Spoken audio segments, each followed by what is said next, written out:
Good morning. My name is Michelle Rogalski, and I'm the outgoing member of the Board of Directors of CASA, and I'm going to be serving as your MC for this morning's session for day 2 of the 2021 CASA conference. Safety is our standard. Today we're located here in Winnipeg. I'm at the University of Manitoba campus. I also serve as the director of the School of Agriculture, and CASA's head office is also located in Winnipeg. I'd like to acknowledge that Winnipeg is located on the original lands of the Anishinaabe, Cree, Oji-Cree, Dakota, Dene peoples, and on the homeland of the Métis Nation. Yesterday was a really positive, successful conference. A lot of it was focused on behaviors, values, and what we can do as various partners in our roles to result in behavior change. There was lots of stimulating discussion. And as an academic at a post-secondary institution, I was really inspired about the sessions on leadership and the influence I believe that young people can make. And I know that the many other partners who participated yesterday all had lots of take-homes, and I want to acknowledge and thank our presenters and facilitators yesterday. Day 1 was great. Day 2 is going to be the same. Today we're focusing on emergency preparedness, planning and responding to emergencies. We've got partners who are going to be sharing their expertise from across Canada and from the US, and it's going to be a really good day. I'd like to start off by acknowledging our sponsors. This conference could not take place without the financial support and support of our partners, and our presenting sponsor is TC Energy. Our conference investor is John Deere Canada. Our conference supporter is Safe Work Manitoba. And also I'd like to acknowledge the thanks of the Canadian Agricultural Partnership, which is a federal and provincial and territorial initiative. I'd like to start off with a couple of logistics and announcements so that things go smoothly during our session today. But just to let you know that your microphones and cameras have been disabled. And if you have questions, if you could use the Q&A feature. And if you look at the bottom of your Zoom screen, you should be able to access it there. At the end of each presentation and session, we'll have the opportunity to share questions. We've got 4 sessions scheduled today. One is on emergency preparedness. One is on rural emergency response. One is on firefighters and partnerships and training. And also we're going to end the morning session with Rob from CASA, one of our staff members. He's going to give you a peek presentation to one of our new programs. Also, during the session, we have simultaneous interpretation available. Again, if you look at the bottom of your Zoom menu, you'll see a globe. And if you click on that, you can then select French for French interpretation. So I'd like to start with an introduction of our first topic. The first topic this morning is emergency preparedness, rural emergency planning, with a focus on the impact on farms. And our speaker today from BC, Canada is Dr. Knox from the BC Ministry of Agriculture and Food and Fisheries. Graham's the Director of Emergency Management and Climate Change for BC Ministry of Ag, Food and Fisheries. He's been involved in the field of emergency management for 3 decades, and he's held on very many roles. One is in first aid, ground and urban search and rescue, also in environmental spill response, a livestock and poultry disease response, and wildfire and flood response, a really diverse portfolio in responding to a diverse number of emergencies. He's also got some real practical experience. He served on the ground as an urban search and rescue team leader in Victoria and on other provincial SAR teams. He's also been a SAR instructor for the Justice Institute of BC. He's had a number of roles with the BC Search and Rescue Association. He served as the Director of Environmental Emergency Program for the BC Minister of Environment for 11 years. He's led their provincial planning and response for oil, hazardous materials, and other types of spills. He included in serving as the Provincial Incident Commander or the Emergency Operations Director for a number of high-profile incidents. Since 2018, he served with the Ministry of Agriculture, and he's led the ministry's planning and preparedness in response to 1, foreign animal diseases, wildfires, flooding, and 4th, harvest hazards that impact the ag sector. And that included leading the provincial response to the bovine TB outbreak in 2018, the 2020 outbreak of COVID-19 that at a number of mink farms in the Fraser Valley, and supporting the ag sector in the numerous wildfire and flooding events. His academic background includes an MA in emergency and disaster management and a BA in geography, political science, and anthropology. I don't know when he has time to do other things, but apparently he does when he's not busy at work. He's got family duties, and he can be found sea kayaking in the BC coast and exploring the backcountry and traveling the world with families and friends. It gives me a great deal of pleasure to welcome Dr. Graham Knox, who's going to share his expertise with us this morning. Welcome, Graham. Good morning, everyone. Can you hear me all right? Okay, excellent. Well, thank you for the opportunity to be here this morning. Really appreciate this chance to share some info with you, and just want to acknowledge and thank all of you as safety professionals in various capacities for the amazing work you all do to keep people safe. All right, so today I'm going to talk about emergency preparedness, and I'm going to try to focus that on the rural emergency planning around the impact on farms. There is, certainly a lot of overlap in what we'll see in urban versus rural, so I'll try to point those key differences out as we move through those. So next slide, please. So what I'm going to cover today, so I'll just give a little bit of an introduction, and apologies for that long bio. Don't want to chew up all the time here.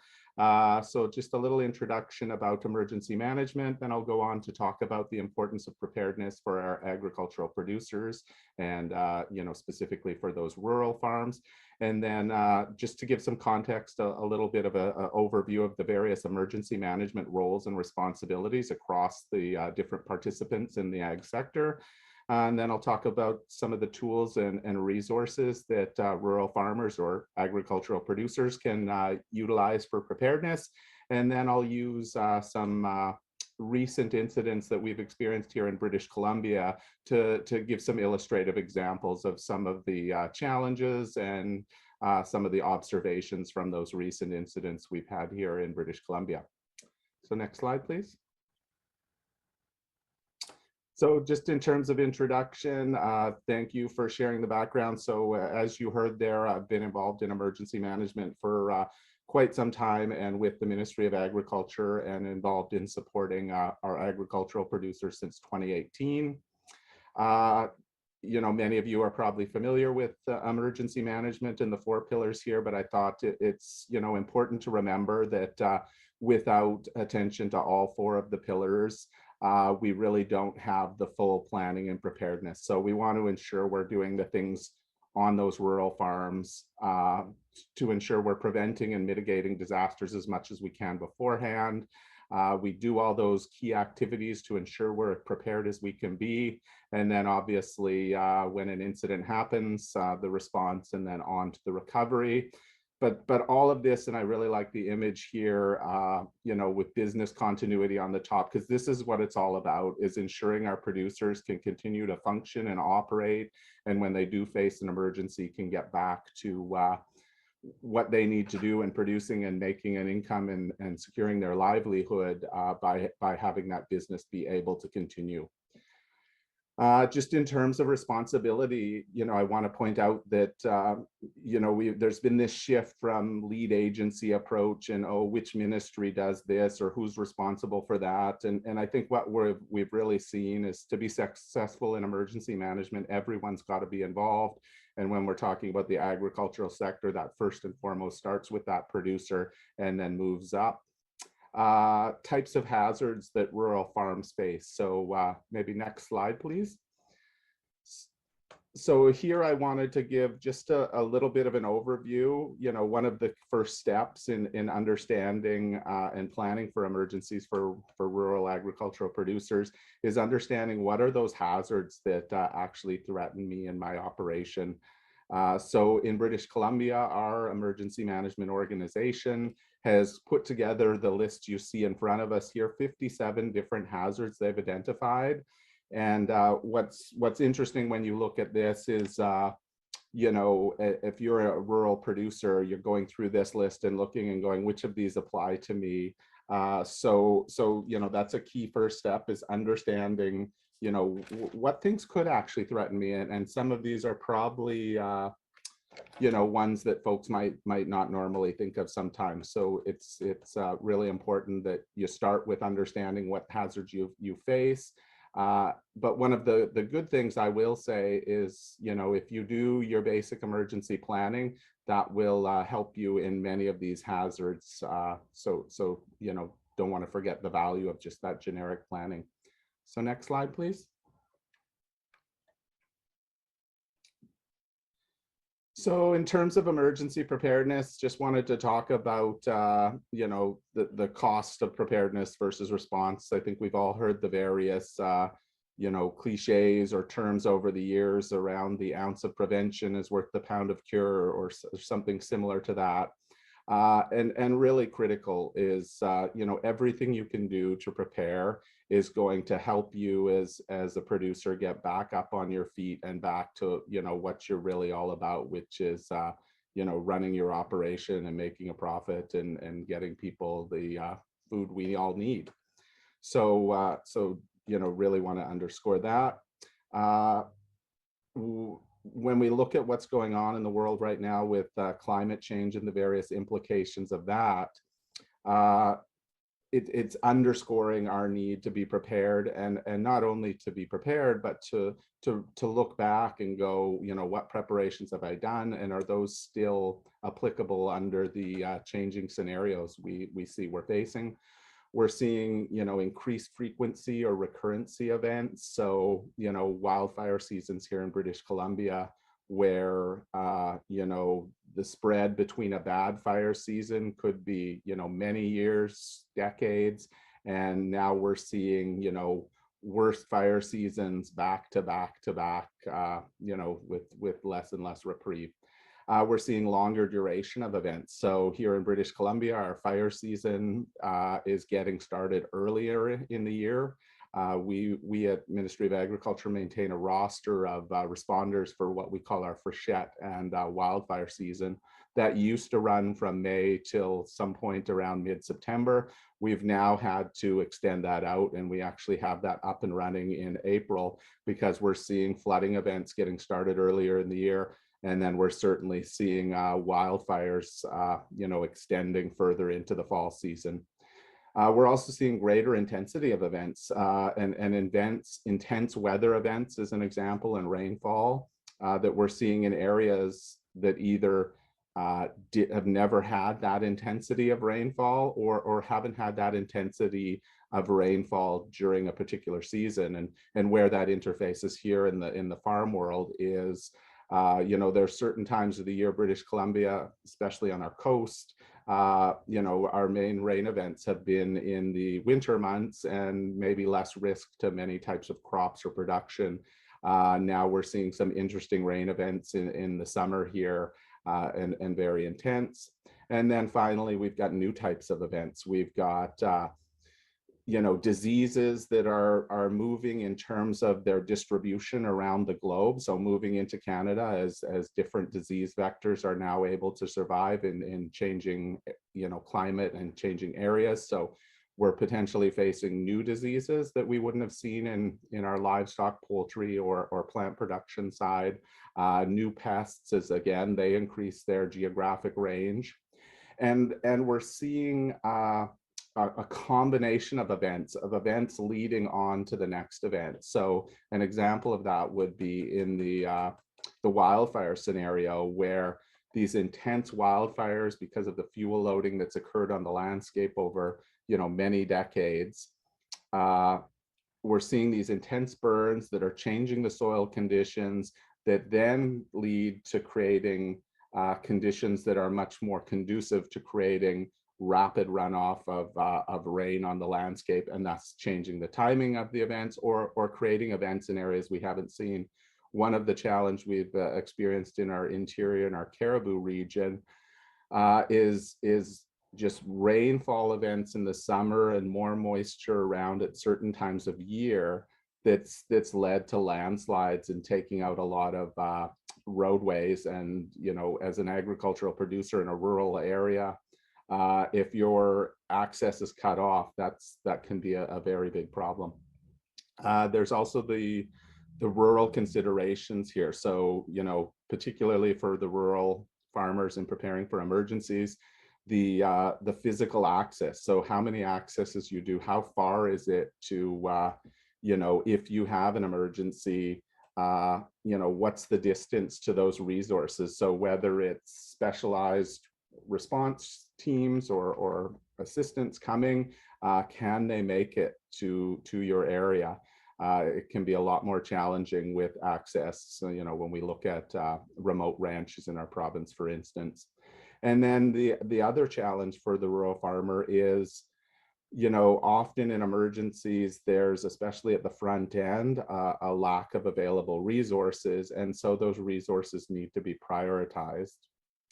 And so as you're prioritizing those resources, they're often going to be put where they can do the most good at any particular time. So that might mean they're focused on a community, you know, that's also suffered from that same event, and their ability, and when those resources free up to come to, you know, your rural farm could be further down the road. And so what that underscores for our rural producers is that we really need to, you know, it underscores the importance of their preparedness, where somebody closer to those resources or available assistance may be able to rely more so on those resources, where the rural farmer has to think about, you know, when will support and assistance arrive, and am I prepared to take all the steps possible because of that preparedness to have that level of self-reliance. So next slide, please. So next, I wanted to talk a little bit about emergency management roles and responsibilities. And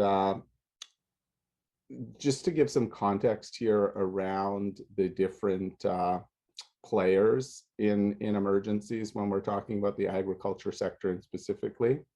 And so I'm going to go through the, you know, roles and responsibilities of the producers, producer associations, and some of the other entities, the local authorities and First Nations, and then talk a little bit about provincial ministries of agriculture, but a focus on BC and what we do here, and then some information around our federal agricultural agencies. So next slide, please. So first and foremost, you know, emergency management is really focused on the producer and being prepared and being ready to protect yourself. You know, I talked earlier about the importance of preparedness and that geographic isolation and some of those challenges that really underscore the need to for the producer to undertake as much preparedness and planning as they can. So some of the things for producers to consider are, as I showed the list of the 57 different hazards identified for BC, is reviewing those types of lists, understanding the risk to your operation, and there's certainly going to be some variability depending on, you know, the type of production or the commodity you're involved in, whether that's livestock, poultry, or grapes, fruits, different vegetables, whatever that may be. So know that and understand that. And as I talked about, also put that in the context in climate change. So we're now recognizing we can't simply rely on the history and what's happened in the past. We have to be thinking a little broader with the impacts of climate change. It's really important to understand where you will get information when an incident occurs. So you know, the second bullet there talks about understand how you'll be notified. In many events, you're going to know because the impact, whether it's the flood, the wildfire, those things are, you know, very obvious to you. But what you want to be aware of and note in your planning is, you know, who are those contacts? Where are my sources of trusted information? So that could be your local authority, your First Nation, the Ministry of Agriculture, or some of the federal agricultural organizations. Can also be your specific commodity or producer association. Next is the importance of registering for premises ID. And so if folks aren't familiar, premises ID is up to now in British Columbia, it has been a voluntary program where we ask agricultural producers to register on the system and provide the information on their operation, specific information such as, you know, the number of livestock and poultry. So key information. It's obviously sensitive information, so there's privacy measures in place. But one of the key values we found in the premises ID system, or essentially a registration system, is that when there's an emergency, we can pull up this information and start to understand the scope of the problem. So do we have 300 cattle at risk because of the wildfire and where it's going, or do we have 10,000 cattle in that area? So it's very handy for you know, those natural hazards like flooding and wildfire, but it's also really critical for any of the foreign animal diseases or disease response, where we you know, quickly want to know where the different livestock or poultry is that may be particularly susceptible to a particular disease or pest outbreak. So make sure, you know, you register. That in British Columbia, that is now legislation's moving forward to make that mandatory. And for different commodities, there are different rules across the country, but you will see that similar systems in other jurisdictions, and can be really valuable for emergency planners and responders to be able to understand the magnitude of an issue and where help and resources may be needed. So I talked already about, you know, just knowing who your local and other emergency contacts are. I talked about that in the context of who will notify you of an emergency event and where to go get trusted information. So typically that's your local authority, whether that be the regional district or city. Obviously, if we're talking rural farms, it's more likely a regional district. Or it could be the First Nation government for incidents that occur on reserve lands or treaty lands. So really critical that you know who those people are. Your industry association contacts is another example of the types of emergency contacts. Do you have the website? You know, what we see nowadays is producer associations doing a lot of work to you know, put information on their website to share it with their members. And obviously the value there is it can be much more specific and precise information around the agricultural issues versus something that might come from your regional district that is more generic and more public focused.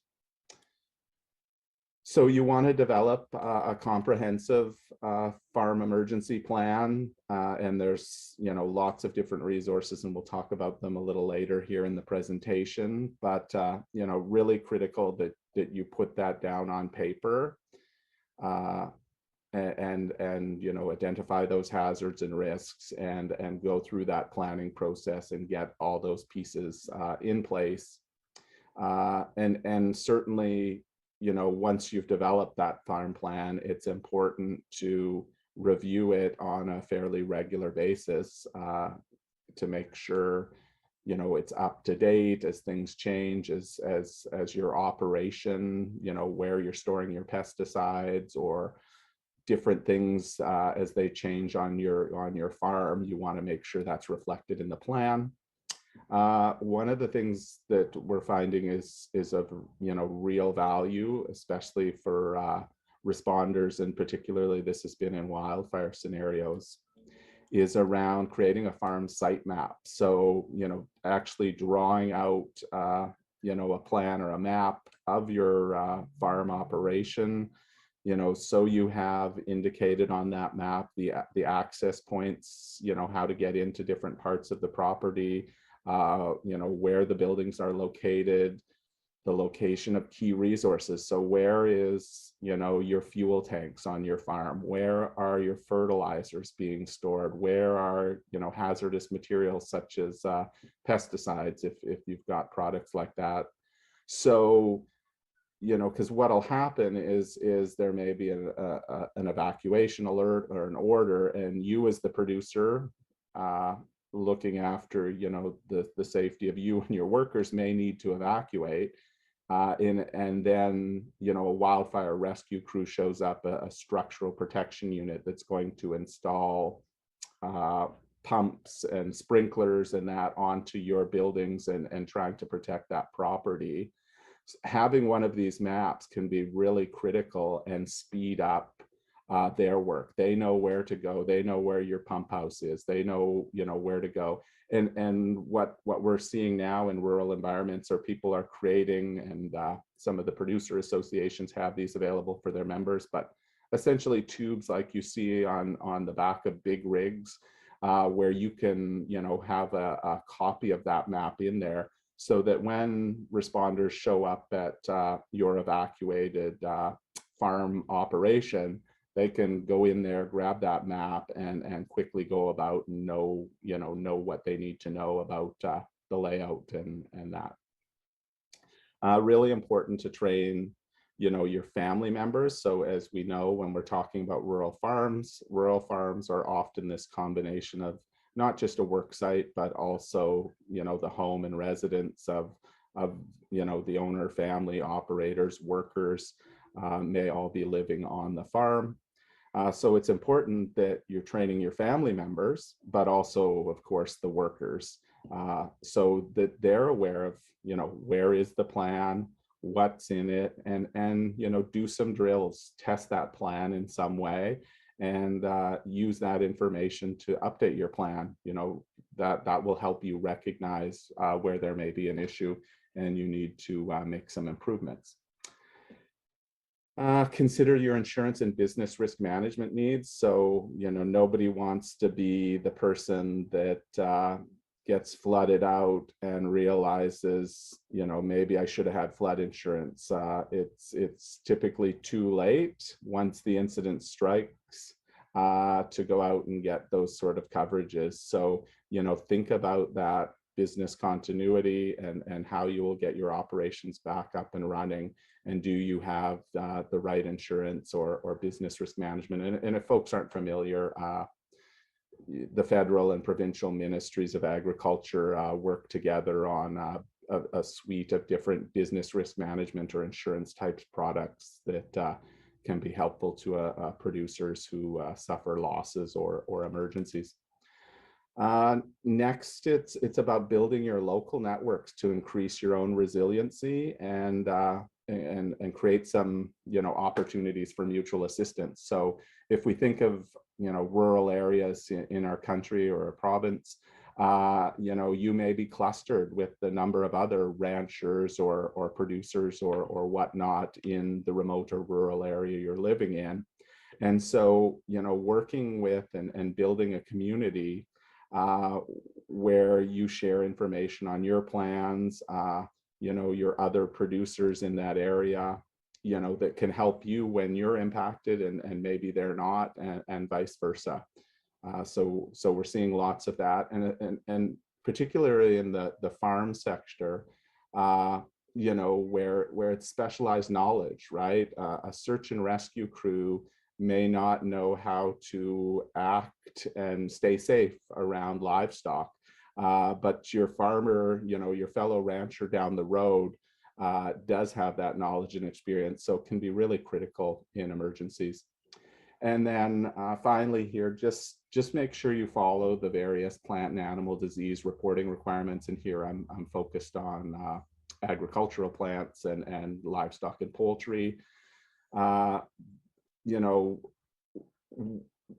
critical in these diseases is often the speed of the response. So, you know, being able to identify some of the signs and symptoms of the various animal diseases, for instance, is critical in making sure you're reporting in to, you know, your provincial veterinary folks or federally to the Canadian Food Inspection Agency. Really critical to you know, allow the response to get underway and not allow that problem to grow bigger and affect more and more producers. So next slide, please. So next up is producer associations.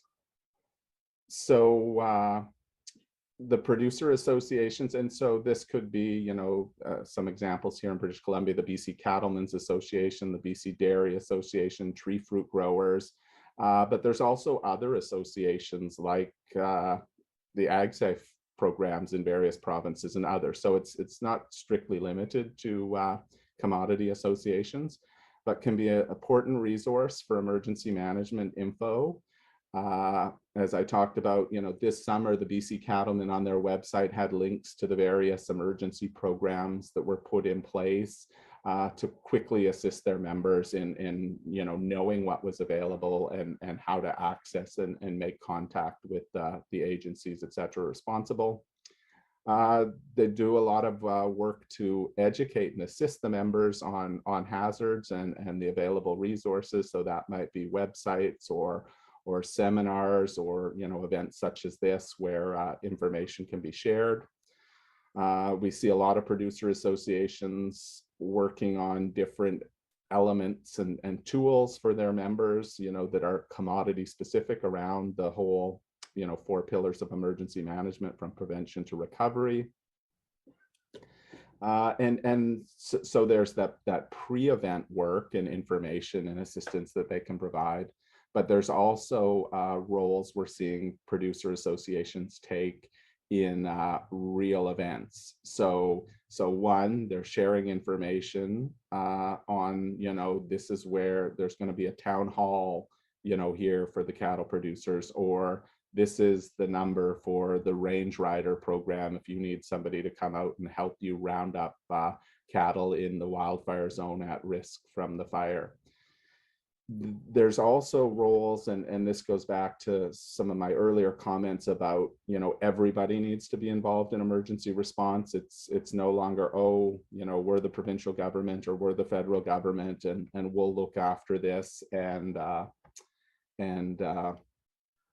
you know, you can go away, we're looking after that. It's really a combined approach in the incident command system, for those that are familiar with it, that's used to manage many types of emergencies, or essentially all emergencies here in British Columbia. It's mandated and that is spread around North America and the world, coming out of California initially. But what we're now seeing is we're having folks from industry come in and participate as part of the response team in an incident command post or an emergency operations center. You know, producer associations, so depending on the incident. So in wildfires, one of the, you know, most common challenges we have is around cattle ranching, and that's just the nature of that business and how it's distributed across the landscape. But to come in and provide that subject matter expertise that we at Ministry of Agriculture, or particularly working with the local governments and First Nations. And so there's response roles there, and then there's also around the recovery, and so advocating and working for your members and helping them get through the impacts, and working with government to, you know, develop different programs if that's necessary. So next slide, please. So next up is the local authorities, so the city, the regional district, etc., or the First Nation, particularly focused on, you know, when the incident's on a reserve or on treaty lands. So for those that aren't aware, you know, emergency management is really first and foremost a local issue, and you try to solve the problem at, you know, that local level. So in British Columbia, and you know, this is generally the case in other jurisdictions, Local authorities and First Nations have requirements in legislation, certainly the local authorities do, to be prepared to serve their citizens. And their citizens doesn't just include the public safety, but obviously all those businesses and thus the agricultural sector. So they need to test and develop plans, and so they are the ones that make decisions around, do we need to put an evacuation alert here? Do we need to put an evacuation order in? Obviously, as a local authority or First Nation gets overwhelmed, or they require specialized, subject matter expertise, they're going to call in, support from the provincial government, and then up to the federal level, and then for major events that can also move up to international assistance of various types. So again, really important as the rural producer to know your local authority, who your emergency coordinator is, and develop a relationship with those folks beforehand. And we're seeing more and more examples of proactive work by different commodity groups and the ag sector with their local authorities to be better prepared for emergencies, and goes both ways in terms of what I talked about earlier of having folks come in and help staff some of those response centers, but also ensuring that the local authority, the First Nation, understands the particular needs of the agriculture sector. And one example of this is once an area has been put under an order, sometimes a producer has had to leave their farm for their own safety, but they've left crops behind that need to be irrigated. They've left animals that need to be fed and cared for. So one of the things that may be granted is a re-entry permit. And so having those conversations up front with your local authority and First Nations, so they understand those needs, and where the factors align in an event, can prioritize and allow those producers to get back in and again, looking to mitigate the losses and get us to recovery as quick as we can. So next slide, please.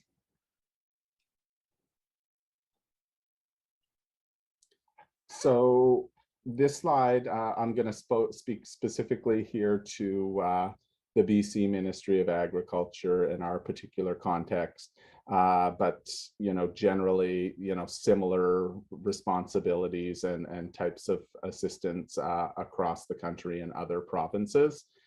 So here in British Columbia, I showed that list of the 57 hazards our emergency management organization has put together. And what the province of BC decided to do was there was this concern that different ministries that may have an interest in a particular type of event, who is giving the direction, and this potential for too many people trying to be to direct in the response. So what the province did was assigned lead provincial agencies. It doesn't mean they get pointed to and it's their problem, but they are the agency that leads the predominantly leads the planning and preparedness and response for those events. So in terms of our Ministry of Agriculture here in BC, we have been given the lead responsibility for livestock and poultry disease events, agriculture plant disease events, and agriculture related pest outbreak incidents. So those are the ones we work and create our provincial level plans for. But we do support all of those 57 hazards. So as I talked about in the previous slide, the local authority is first and foremost responsible and is leading the response for their geographic area of jurisdiction. But they may not have a well-developed agricultural component to their plan, or they may be overwhelmed. And so there's an example of where we as the Ministry of Agriculture may assign our trained emergency response staff to go into that local authority or First Nation emergency operations center, or one of the provincial emergency management BC, what we refer to as the provincial regional emergency operations centers that are there supporting all of the First Nations and all of the local authorities within a particular geographic region of the province. So we have a lead role for 3 items, but any of those, 54 remaining hazards, if it's impacting the ag sector, we may be supporting in some way. We do develop and maintain an overarching emergency response plan for our ministry. And then we also work to develop specific emergency management plans. An example of that is our foreign animal disease emergency support plan. It's a joint plan between the province and the federal government, so Ministry of Agriculture and the Canadian Food Inspection Agency. And then, some other examples right now with the threat of African swine fever that's been moving through Asia, Europe, and has now reached the Caribbean in the Dominican Republic and Haiti is another example of a particular hazard of particular concern at this point in time, and we're developing additional hazard-specific plans for. We also do, education outreach and develop some resources for producers, the producer associations, and the local authorities and the First Nations to help share information with them and help them be ready to help themselves or to help the ag sector within their area of jurisdiction. Some of the other things we provide is we have a large animal health center in the Fraser Valley in Abbotsford, and that facility conducts surveillance. So animals that have been hunted, animals that have got sick or died get sent in by producers or even pets to try to identify and understand, why did that animal die? Do we have, a problem here? Is there some disease, whether that's avian influenza, mad cow disease, whatever it may be. So looking at that in a surveillance function, and then also doing a variety of testing to confirm, confirmatory testing and other types of testing during a response. And then, as I mentioned, we do administer with the federal government a suite of business risk management programs. So programs such as agri-stability that looks at, a producer's income over a 5-year period, and if it drops below, it provides some assistance. And in particular for emergencies, it's one you don't sign up for in advance. It's called agri-recovery. And what it does, if there's a sector-wide incident in a particular region of Canada, the province and the federal government can reach agreement on providing an agri-recovery program and list the specific items and funding available to help our agricultural producers recover. So next slide, please. So I think lastly here we have the roles and responsibilities of federal agencies. So in Canada, we have both the Canadian Food Inspection Agency and Agriculture and Agri-Foods Canada, who have designated emergency management roles under the federal emergency response plan. So those roles include, items or issues that fall clearly under a federal mandate, or as I talked about earlier, if a local authority is overwhelmed, they'll go to the province and ask for assistance. When the province is overwhelmed, we will go to the federal government and request assistance. And then sometimes it's specialized support. So, disease response specialists from the Canadian Food Inspection Agency, or specialized subject matter expertise that may only be available from the federal government. The Canadian Food Inspection Agency is the designated lead federal agency for food safety, plant, animal or plant health emergencies. And so we work very closely with the CFIA during any animal disease, livestock or poultry disease outbreak. And then Agriculture and Agri-Foods Canada is the agency that develops and administers, in conjunction with the provinces, some of the business risk management programs that I was discussing and help on the recovery side. So next slide, please. So in this section, I'm going to talk a little bit about the tools and resources for producers, and some of the kind of key areas where you can locate these. So, you know, the various emergency management organizations, whether those be provincially or federal, you know, more specific to agriculture and the rural producer is the federal and provincial agriculture ministries and agencies. And then our other producer and other agricultural related associations. And so the little image here is an example of that. Folks may or may not be familiar with AHAM, the Animal Health Emergency Management Project. And this is being led, this is some funding that came through from the federal government that's allowed this project to move forward in developing a variety of different resources to support the ag sector. So just provides a really good example there. And if you see there, you know, resources, workshops, training, news, contact information. So lots of really good info. And so these are the kind of resources that are out there. So next slide, please. So first off, EMOs, or emergency management organizations. So they provide a wide variety of different information and resources. You know, often it's more of a generic, you know, general applicability type information, though there certainly is specifics on specific hazard types, and you know, some tailoring and focusing different materials for different types of audiences. Covers all 4 pillars of emergency management, so that prevention through to recovery. A variety of different, you know, preparedness guides, educational materials, stuff for the classrooms. But some of the things that would be really valuable for our producers, and particularly those rural producers, is interactive maps.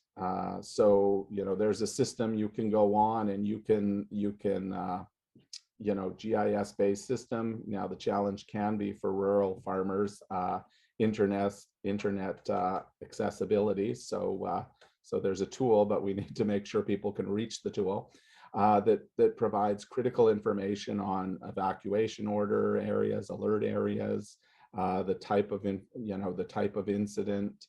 So really critical. So if you're a cattle operation, you know, that has cattle spread over a vast amount of either private or crown range, these maps can be, you know, really critical. You can turn off different layers, etc. So really valuable.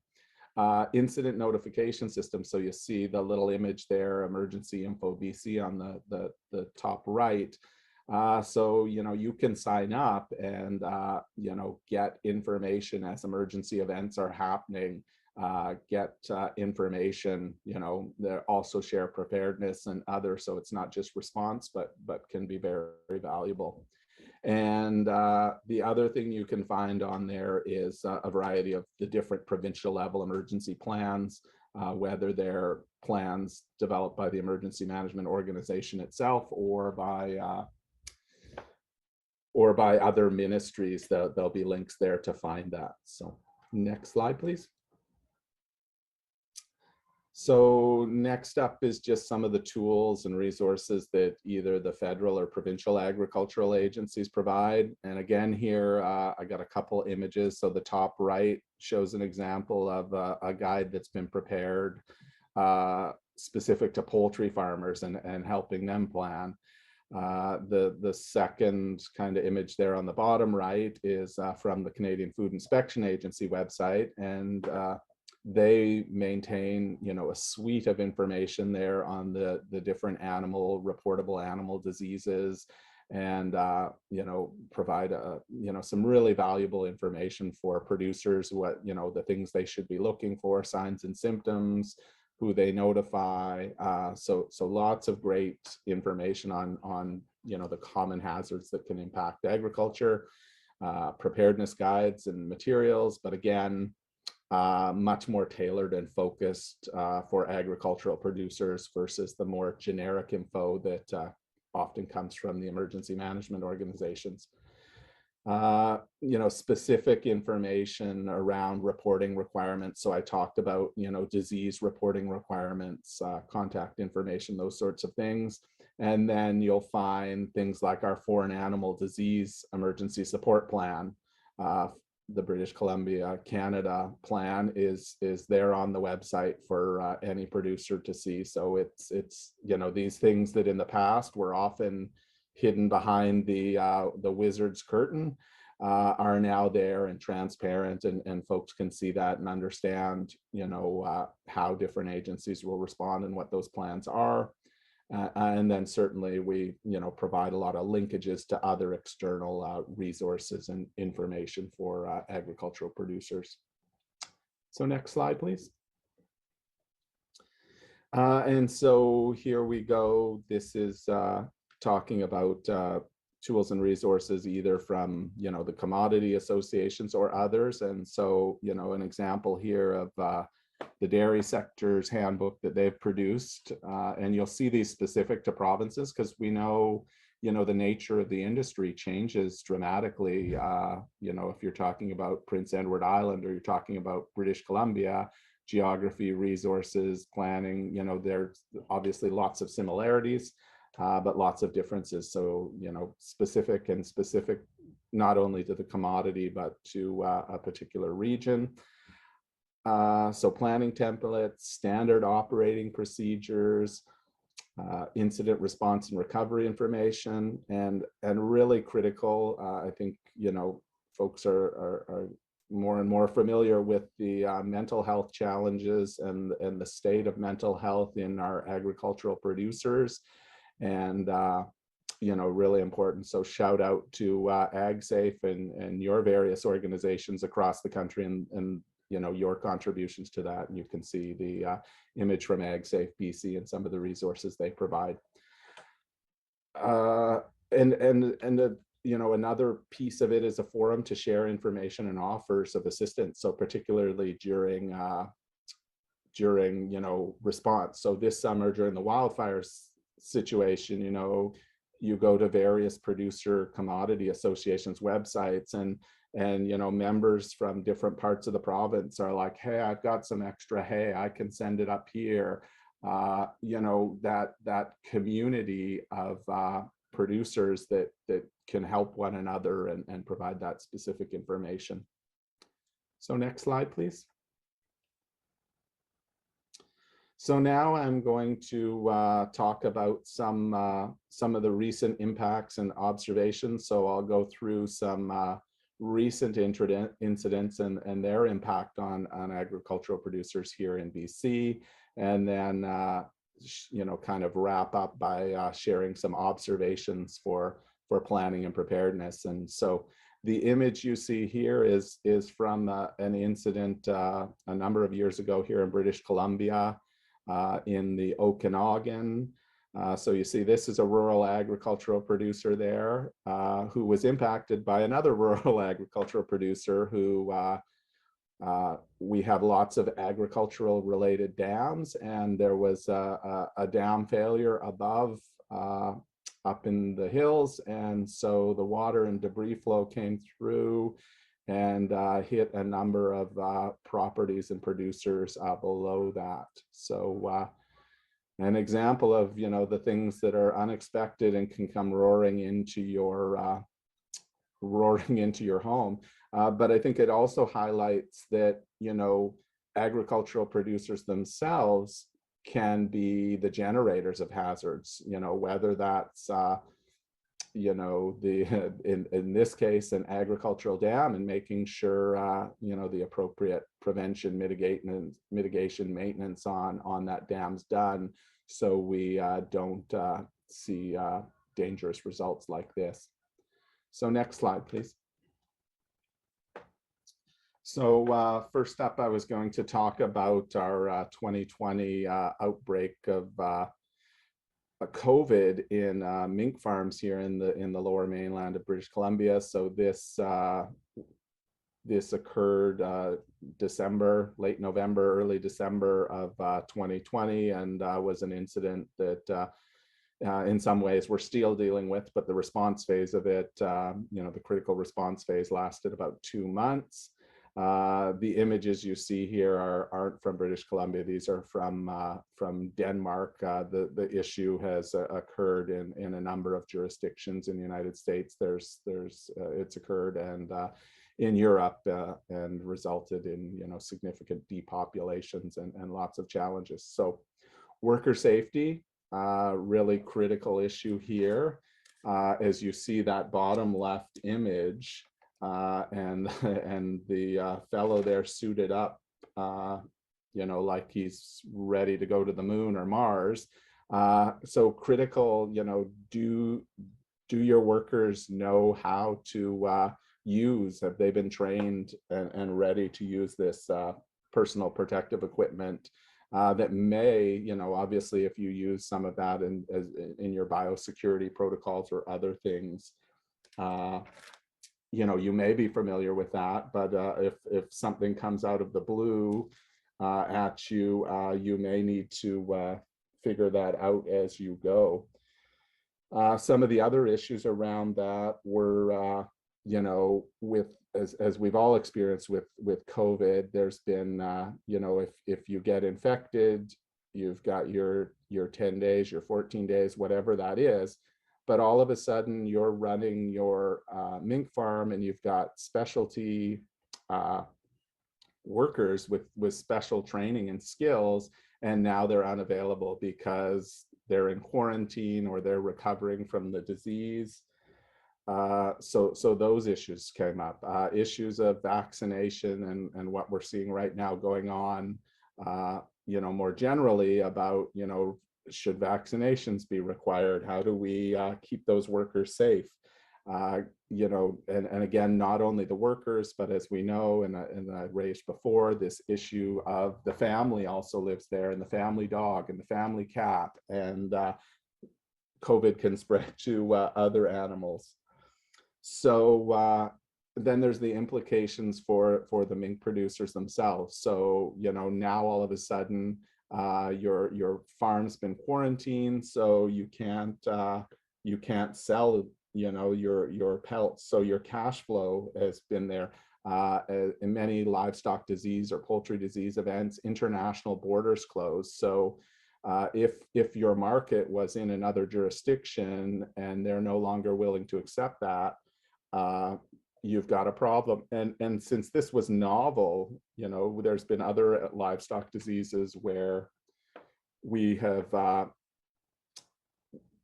we know the process for working with other jurisdictions, other countries to reopen those markets. COVID was brand new. There wasn't the research, there wasn't the understanding. Are there ways to decontaminate the pelts to enable folks to sell them? So a bit of a novel disease. There's also the issue of, breeding in terms of timing the event. Breeding requires, it's a much more intense, they bring on additional workers.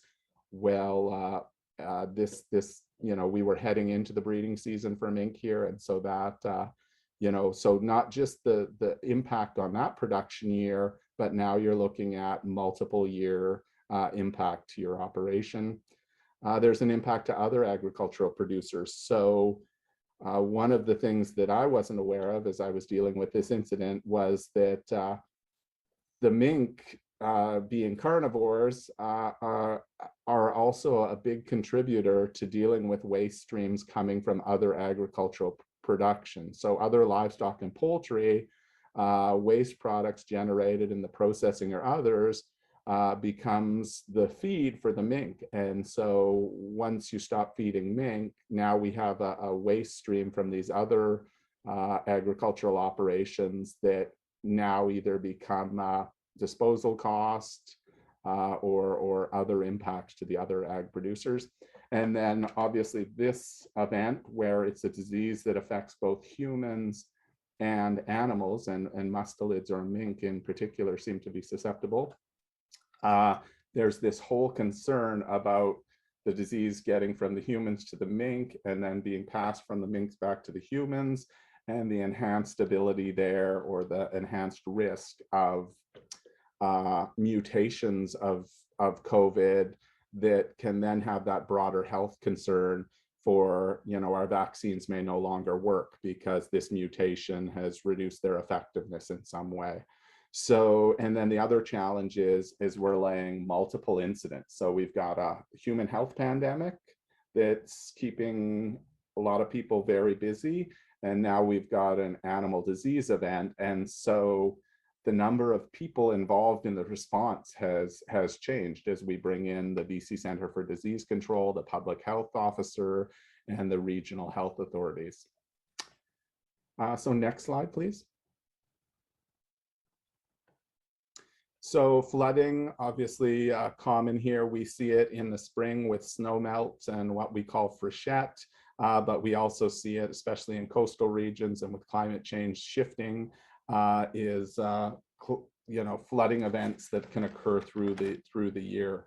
Extreme rainfall events. We just had a forecast last week of up to 300 millimeters of rain in a 24-hour period. So those type of events can lead to flooding really quickly.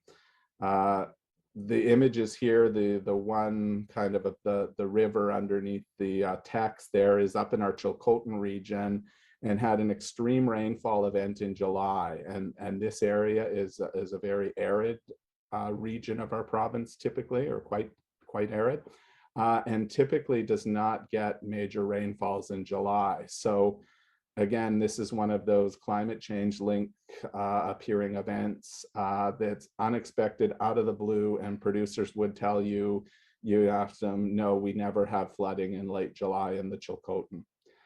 So lots of impacts. So, cattle can be lost or stranded, or they can, direct mortalities, they drowned, or can lead to other infections, diseases from being in that standard water, especially, if we combine that with contamination issues. So, we've got sewage mixing in there. We've got potentially hazardous materials such as pesticides, fertilizers, fuels that may be stored on that operation. We've got the issues of farm infrastructure and equipment. So just the physical destruction of fences, buildings, equipment being carried away. The well, if you're irrigating, and so, contamination getting into the well and causing other considerations there. And when we think of this in the rural context, we've got the road network and access issues, and how you'll get out of there. And image on the right there just, again, shows that search and rescue teams, they come help us as humans, but they also get tasked with helping with the wildlife with his swiftwater rescue team here. So next slide. So heat dome. So again, another, climate linked event. We had significant livestock, well, not livestock impacts, but particularly in the poultry sector, lots of mortalities. I think the last numbers I saw were, approaching 200,000 mortalities. We've also got crop losses, so significant impacts to crops. So here on the bottom, you can see raspberries in the Fraser Valley. And so crop losses, where this year's crop is there, but also, concerns whether these plants will recover in some cases and produce in future years. So this may be a multi-year event in the sense that these, whatever the particular crop is, doesn't make it or doesn't produce again next year. Those plants don't survive. Worker safety issues. We had recordings of 49 degrees Celsius in greenhouses. So workers could only work up until 10 in the morning. And obviously being out in the fields, those sorts of things are a real issue. So next slide, please. So wildfires, so I mentioned the extent and duration, infrastructure losses, whether that's, cattle handling facilities, fences. Now we've got, if you look at the image on the bottom left, those fence lines get burnt, and now you've got hundreds of vehicles moving down the highway, and you've got a bunch of cattle that are no longer contained, creating another public safety risk, especially in the heavy smoke environment. So this cascading effect, access to range, so rangelands are burning, they've got to evacuate, so they've lost that feed, or their hayfields burn up if we're talking about different benches. Crop values is another one, so concerns around grapes and tainting of grapes. The image of the two fellows with the table grapes, they're actually from UBC Okanagan, and they're testing a preventative or a protective spray to protect the grapes from smoke damage or tainting. Obviously worker issues, and one of the novel things that came up this year was producers who rely on their workers, and in many cases temporary foreign workers, and we're saying you need to evacuate. They're saying no, we're shelter in place. Well, your workers can't shelter in place. The workers need to be evacuated, and then that means you don't have enough workers to continue your operations. Fire smart, so really encouraging agricultural producers, and particularly our rural producers, to look at how they can change the layout, the composure of the forest, the lands, the equipment, and that to ensure that their operation is as protected as possible from fire. And then response roles, we're seeing the producers participating in firefighting response and others, which is critical when resources are short supply. So next slide, please. So now just kind of sum it up, some observations, or based on these observations. So prevention and mitigation is crucial. Everything we can do there means we'll reduce that impact and hopefully enable somebody to recover quicker. And especially if you're a rural producer, being prepared to be self-reliant, at least in those first hours. Prepare for the unexpected. Climate's changing. Different things can happen. There's always going to be something you didn't plan for, so be ready. Be ready for that sort of thing. We certainly, need to continue to encourage producers to take more steps to prepare, and we also need to continue to encourage the local authorities and First Nations to prepare and have a plan for how they're going to support the agriculture sector when emergencies happen. Do that reach out, build the partnerships and resiliency with the different agencies, with your commodity groups, with other, agricultural producers. Cumulative impacts of emergencies, as I was talking about, the fires lead to increased flooding risk and lead to landslide risk, which now your operation has an hour-and-a-half detour to get to your rural farm, which can be a huge impact. And then finally, just ensure that when things go bad, the final thing you've got in your pocket is having the right insurance and business risk management coverage. So I will leave it there. So thank you. Great, thanks, Graham. Anyway, we're opening it now for questions and answers. So if you could insert them in the Q&A section, we'll take some time for that. I'd like to start with one. I really appreciate that you went over the roles of the many individuals and partners and groups that are involved in emergency response. At the CASA board this last year, we're reflecting on the COVID response and what our role as a national safety organization for agriculture is. We've also been reflecting on how was that national response into ag to COVID. I'm wondering, Graham, can you reflect or share lessons learned or how we responded as an ag sector to COVID? And the second part of the question is, what words of wisdom or challenges or opportunities do you see for CASA as a national organization? So in terms of the impacts, definitely, huge impacts we saw in terms of workers. So one was the whole temporary foreign workers. I think we're all fairly aware of how reliant our ag sector is on temporary foreign workers. And so the complications with quarantines, all the different things that came with it meant that we couldn't bring in the number of temporary foreign workers, so that impacted production. We also have in BC a lot of people that come for the fruit picking season, whether they're coming from Quebec or other parts of the country, kind of the working holidays tour. And so those people had restrictions as they were passing through. Can I get through Manitoba? Can I get through this province? Do I want to even do this with all the risks on there? So those were key challenges.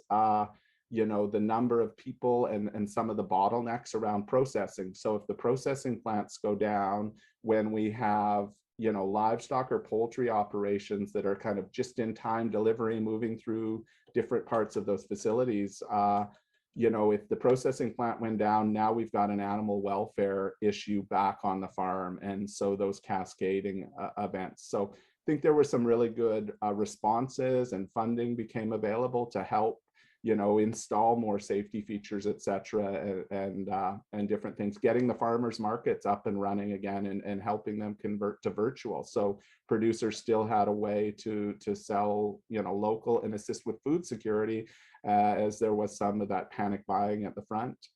In regards to CASA and your role, I think, you know, I think some of those examples I gave around the ag agencies, I think there's definitely places in there for your organization. This goes back to my comments about, you know, emergency management has to be holistic. There's never going to be enough resources. So the more of us we can bring together that can all chip in with different expert knowledge. You know, I've recently been talking to Wendy Bennett here in BC with AgSafe, and we want them to come in and help fill the safety officer role in an incident command post, because they have that great subject matter expertise. And so that's an example, and there's more examples of those niches and opportunities, whether it's on the prevention side all the way through to recovery potentially. Any comments on the communication and information process sharing? There was things we're developing, and I just want to acknowledge BC. It's been a pleasure serving with Wendy and learning more about ag BC. And also the U of M, we've benefited so much from the tools. You guys are so progressive and ahead and sharing. And I think a lot of that happened in COVID. Do we have processes with all of the information that you shared so that we disseminate that, we share it, or we have an infrastructure in place? Because CASA, we've been saying, what's going to be the next national or global issue, and how are we going to be prepared to deal with that?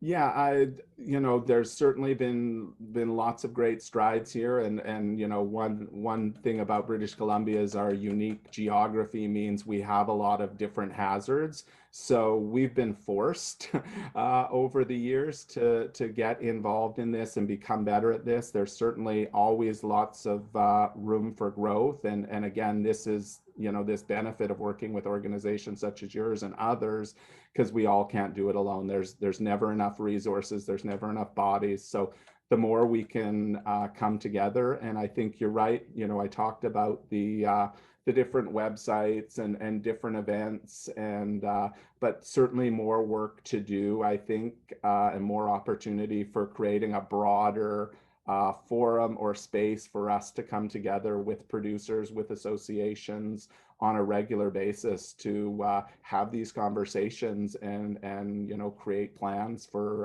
how we can continue to advance things and be ready for the unexpected. We know it's going to come, and you know, because of the changing, you know, frequency, severity, etc., what we may have needed, you know, X number of people to support in 2000 for a wildfire season is different than what we need today. And so that cumulative impact, that mental health impact, that burnout, so the more hands, you know, we can bring to help with this, the better.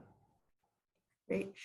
From the Q&A, there's or a comment, and perhaps if you could comment on this one.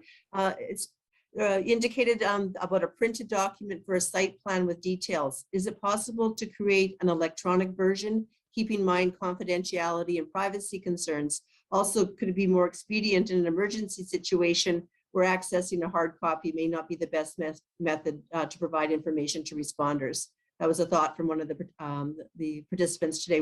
How would you like to respond to that, Graham? Yeah, I think both are needed and desired. So the beauty is today with computers and everything, we can make digital versions of our plan. We do want a printed copy, probably in a couple locations, because we all know, especially if we're talking about rural farms, the internet goes down, the power goes out. So having that paper copy is important, but having the electronic copy is a value because it's portable. And it's, if it's sitting on the cloud and you're evacuated, well, you have access to it versus what was burnt up in your barn office. The other piece there is that sharing piece. So, and it depends on the local authority of the First Nation or the jurisdiction you're in, but some of those local emergency management organizations would be happy to receive an electronic copy of your plan. So as I talked about that map in the cylinder at the farm gate, sending a copy, an electronic copy of your plan in. So now BC Wildfire Service can grab that plan and have that map and plan for, okay, what do I need to take in terms of structural protective equipment to this 80-kilometer drive out into the bush to set this up. So having that information before they even reach your farm is very valuable. So huge benefits to having it in electronic format. One final question. It's related to the stick or the carrot. You made reference that BC is looking at legislation requiring producers to submit emergency response. What's the status of that? Barriers for other provinces who may not be as progressive? How are we going to find out more and how successful it is so that we could other provinces could look at things like that? Yeah, so it's not registering your plan. It is listing your premises, all your ag operations, and number of poultry, number of livestock, those sorts of things. So it has been voluntary because obviously, I think the farm sector's not always trusting of government, and we're all questioning what information about us and about our operations or life is out there on the internet for anyone to hack into or use. So really tough rules around how that information can be used. So example here is we control that information as the ministry. We don't just send it out willy-nilly to every First Nation and emergency operations center. We won't share detailed information, so addresses that. We'll share kind of hidden, blended, well, in this area, if you're doing an exercise next week, we can tell you there's 10,000 cattle in there. We won't tell you, what the farmer's name is, what his address is. So we do that in a response operation. We then quickly sign a sharing agreement to provide them the more fulsome, but that's because it's a real event. So we'll provide that additional information. So different jurisdictions have different requirements. Some commodities already have those requirements. So I believe that the pork sector has something called pig trace. Again, I'm not the expert on this particular piece, but it's been of such value. But that's always the challenge in these things, right? Is why does government want my information and I'm not sure I trust them? And then trying to balance that against, okay, this is really going to help us help you in an emergency. And one other thing we've seen now is now the local authorities. So I talked about getting a re-entry permit from your local authority to go back into an evacuation order zone. Now many of them are in their procedures saying, if you don't have a premises ID number, we're not going to consider you a legitimate ag business.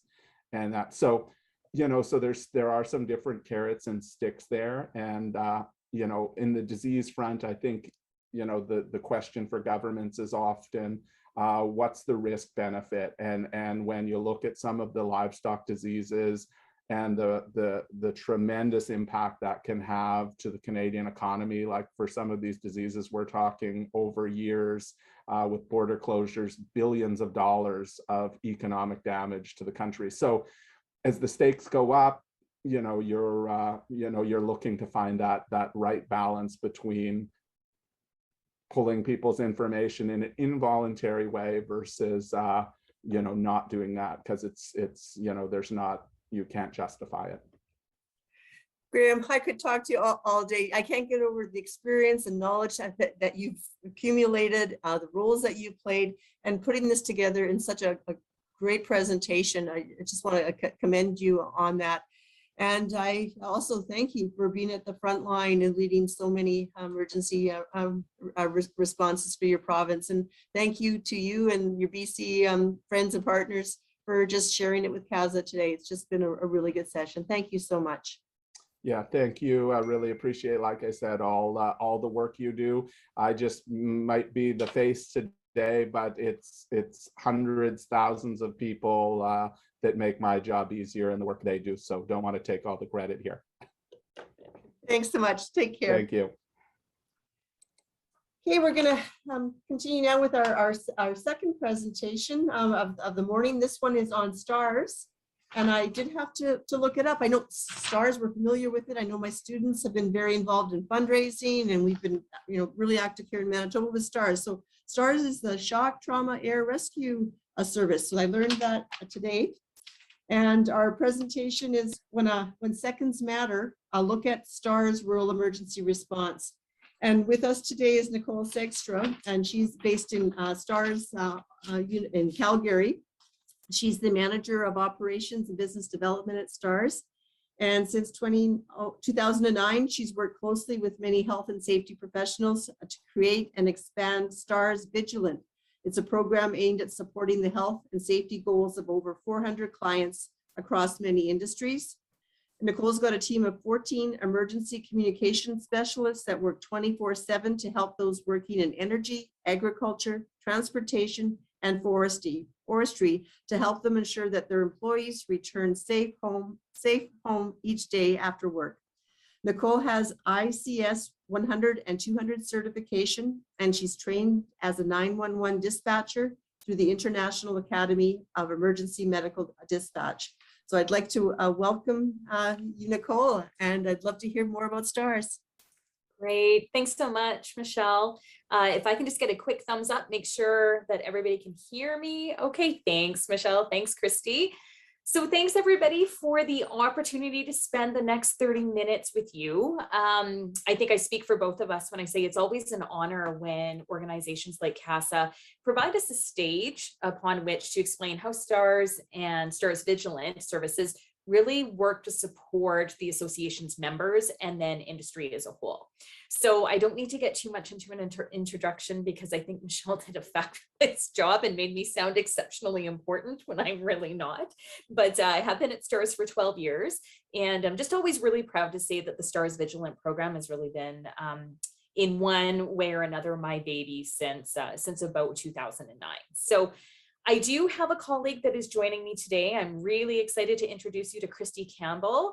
Christy, if you have a quick moment to just unmute yourself, if you don't mind just giving a really quick intro, then we'll dive right into the presentation. Hi, everyone.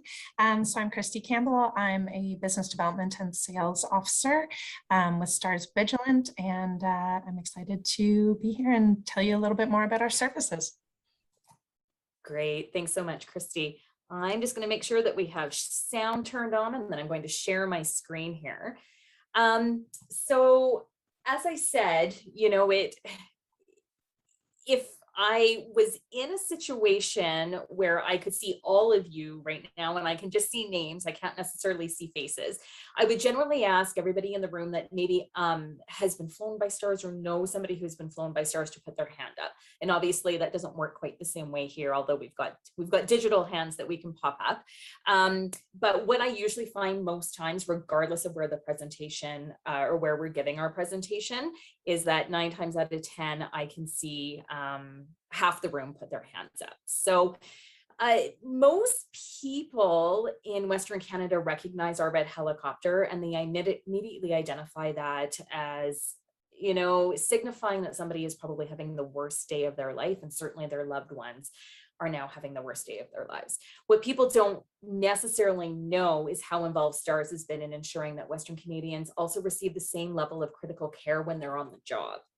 So STARS Vigilant is made up of a suite of services that really ensures that when you get ready to go to work every day, whether you're going to a job site or your job site also happens to be where you live, you are coming home at the end of the day well and safe for your loved ones. So for today's presentation, we really will be focusing on site registration and how this program is really tied into the chain of survival and all of the other first responder emergency medical services. And we want to talk a little bit about how registering your site with STARS might just make a really significant impact on you or your loved ones, should you ever find yourself in a serious medical situation. So I always like to start off any of our presentations by introducing you to what we call a VIP, or a very important patient. So you're going to see on the screen here, this is Brody's story. Brody works in the egg industry, and while he wasn't flown directly from the site of his injury, I think the story is really relevant to all of the safety things that you folks have likely been talking about today. So we'll play the video here really quickly. Harvest was in full swing. I was unloading a truck and there was an explosion. I got hit with this fireball. At that point, I didn't realize how hurt I was. There was a secondary explosion, and by that point, I was starting to feel the pain. Went to the hospital. They took care of me very well. They determined I had 30% burns to my entire body. They notified STARS because of the extent of my burns. They were also very worried that my airway would close up.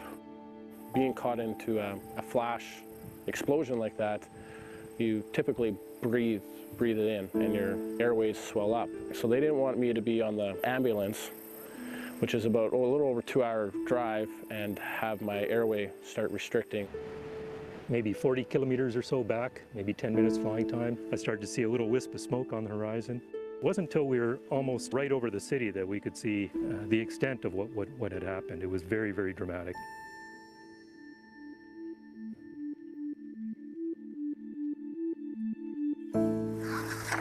We had a fundraiser after this event to raise money for the local fire departments. As appreciation, thank you, they gave the fire chiefs a book of a time-lapse of the actual fire of the elevator. It's pretty amazing overall that the damage that occurred and the fact that at the end of the day, there was really only one significant injury.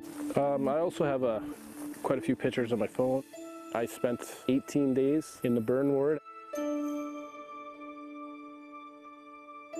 Being at the hospital for 18 days, I can just remember seeing the helicopter come in, and it was an alarming rate how many times they fly in. Before the accident happened, like, you hear STARS come in, but you kind of just don't think of it. And then when I had to use it, and then I wanted to come and see this. I wanted to come and say thank you. We're just thankful that he got the right care at the right time, and we were able to be part of that. I'm doing better. I'm healthy now, and in a large part to you guys.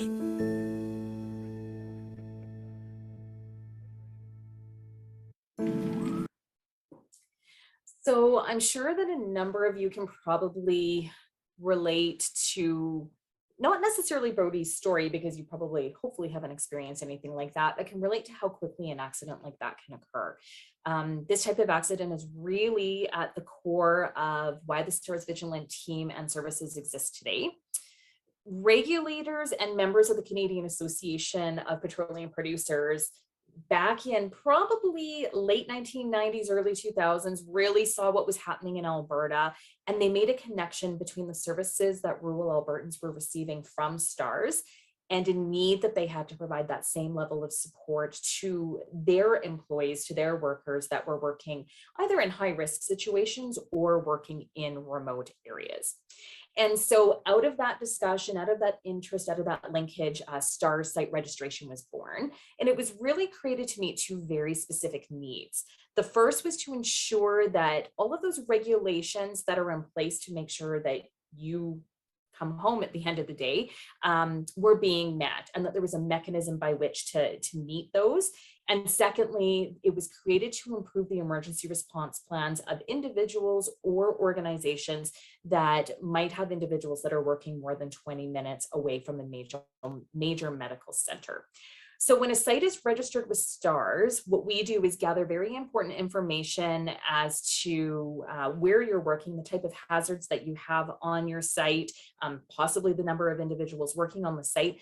But then we automatically know where the closest ambulance may arrive from. We understand now what hazards are on that site, and it allows us to gather that information and provide it to EMS dispatch or other first responders in the event that you should have an emergency. So I'm going to pass it over to Christy now, who's just going to talk a little bit about our origins and how we came to be. Nicole. So we like to talk about the ways that you can support STARS, because obviously we are a nonprofit and we are very heavily funded just by donors and people like yourselves, organizations, associations, companies, matching gifts, that sort of thing. But what's really important here is that our STARS Vigilance Services, so our site registration fees that we charge, go directly back to our operating costs. So we like to say that, you know, STARS was built by the community for the community, and your support would ensure that we are there for the next patient that needs us. And really that's all what it's about. So these service fees go directly into our funding or our operating costs, and then just ensure that we're there for you if you ever need us. Yeah, that's great, Christy. And I would also agree that, you know, the fact that you folks work long hours, you're likely working in remote locations, you might be dealing with heavy machinery, you might be dealing with high risk situations. I think that isn't something you folks are a little bit unique in the sense that your organization doesn't just necessarily deal with that 5 days a week or, you know, 7 hours a day. You're living and breathing that. That's what you do every single day, all day long. And so that's why we've been so passionate about making sure that we can bring site registration to folks working in the ag industry. So Christy's going to talk just a little bit about STARS and what makes STARS Vigilant really unique and a little bit different than just, you know, say standard call center or standard emergency call center. Mm-hmm. So what makes us unique? So a couple points here. So the coverage that we have. So when we're talking about coverage, we actually cover all of North America with our services. But then specifically with site registration, we focus on Western Canada. So essentially anywhere that we can fly to, that's our site registration coverage. So we have 6 bases across Canada right now. We have, you know, from Winnipeg out to Grand Prairie and everywhere in between. So that's kind of how we span. And then we go a little bit into BC as well. And we've got a site registration map we'll show you in a few slides. The technology that we have.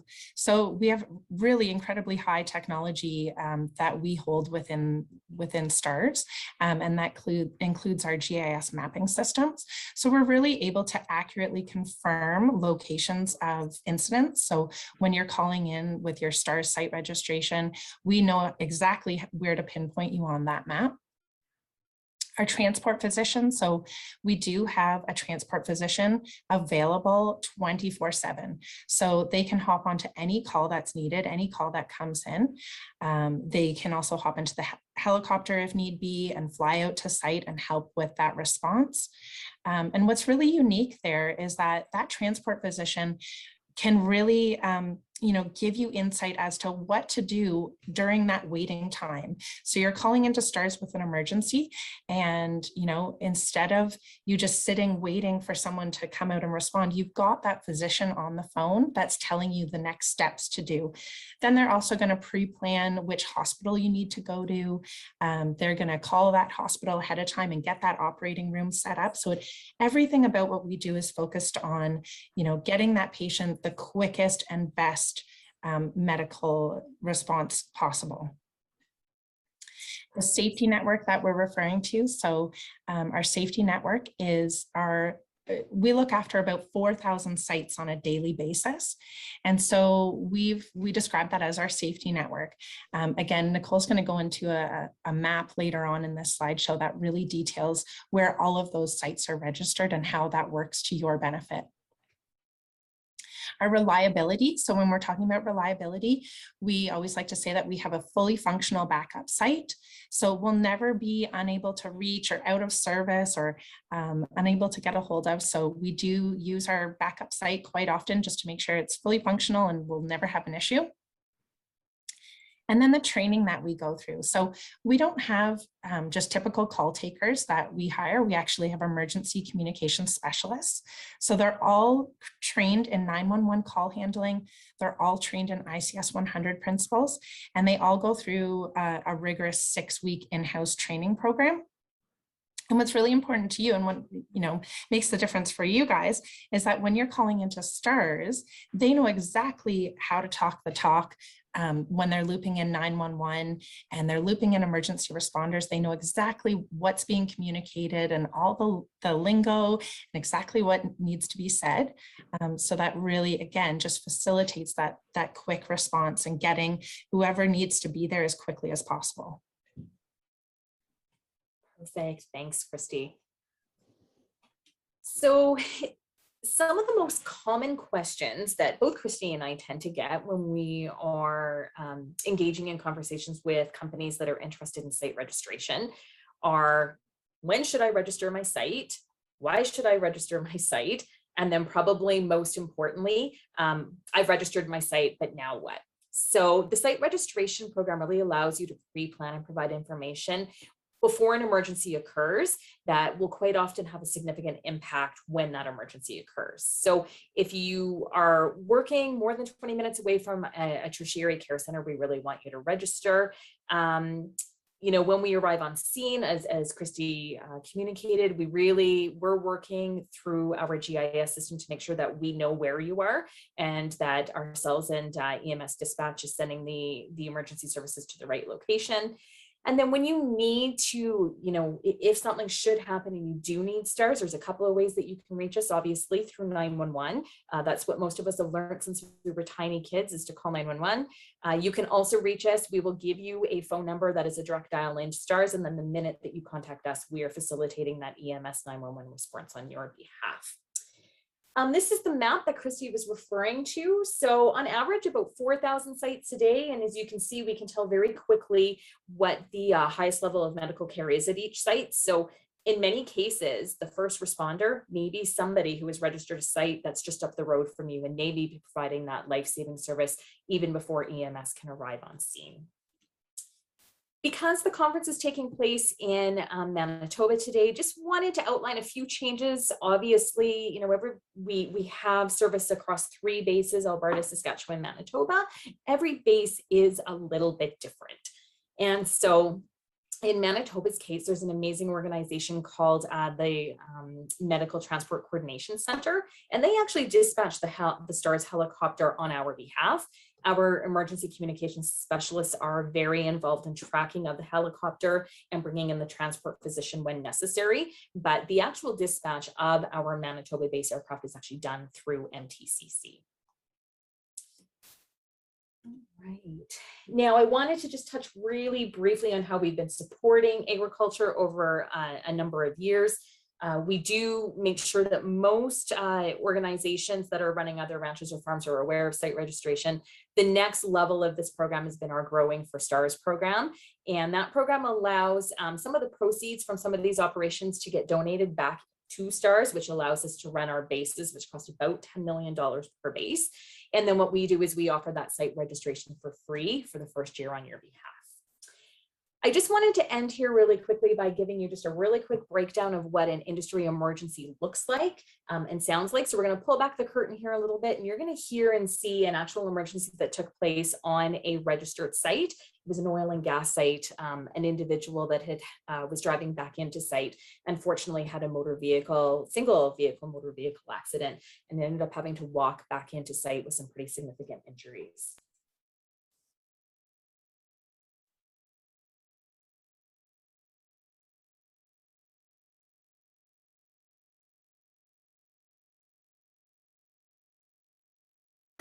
Hi, sir. This is Karen. What can I do for you? Okay, we got a guy here in pretty bad shape. We're working on a well for Husky Energy around the Cochrane region. Okay. He was coming back for Water Valley and he wrecked his truck. He's in camp right now. He's in pretty bad shape. So.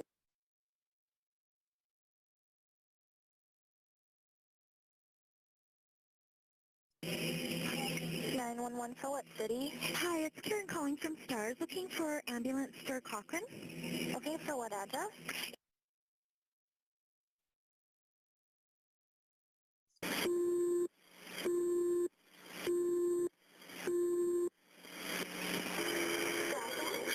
Star 1 is linked center with a preload for a scene call approximately 30 kilometers northwest of Cochrane.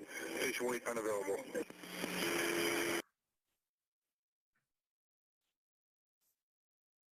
Yes. It's Karen from STARS. You're also online with Ian Rigby, our flight physician.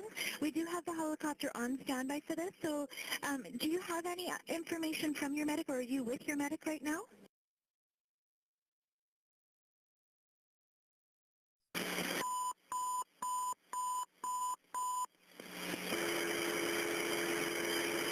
Star 1 listen to your dispatch to the scene.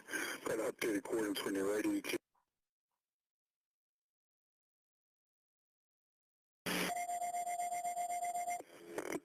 Star 1. Star 1, this is the link center. You have Reg from the site. Go ahead, Star 1. Good morning, Reg. It's Dragon Bruce, board Star 1 here. We're inbound about 16 minutes. Just wondering if we can get some information on LC info. Yeah, go ahead, Greg. Copy that. So we're inbound about 16 minutes. We're just wondering where you'd like us to land, how the LC is marked, and if there's any hazards in the area, what kind of surface we're going to be landing on.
For Star 1. Hold on, this is the link center. You're online with Susan at Foothills. Go ahead, Star 1. Good morning, it's Dragon Board Star 1 inbound 15 minutes. How do you copy? I copy. Sir? We flew out to a rig site out near Cochrane.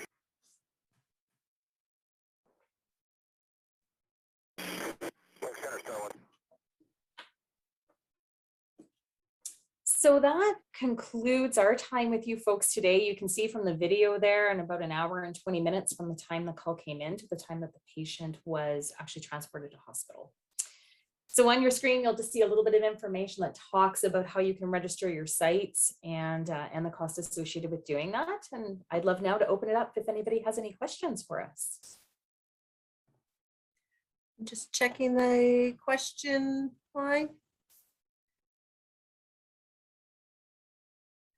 I've got one, Nicole. I know in our farm safety course in our ag diploma program, the STARS service was communicated to students, and how students were taught how to communicate where they were.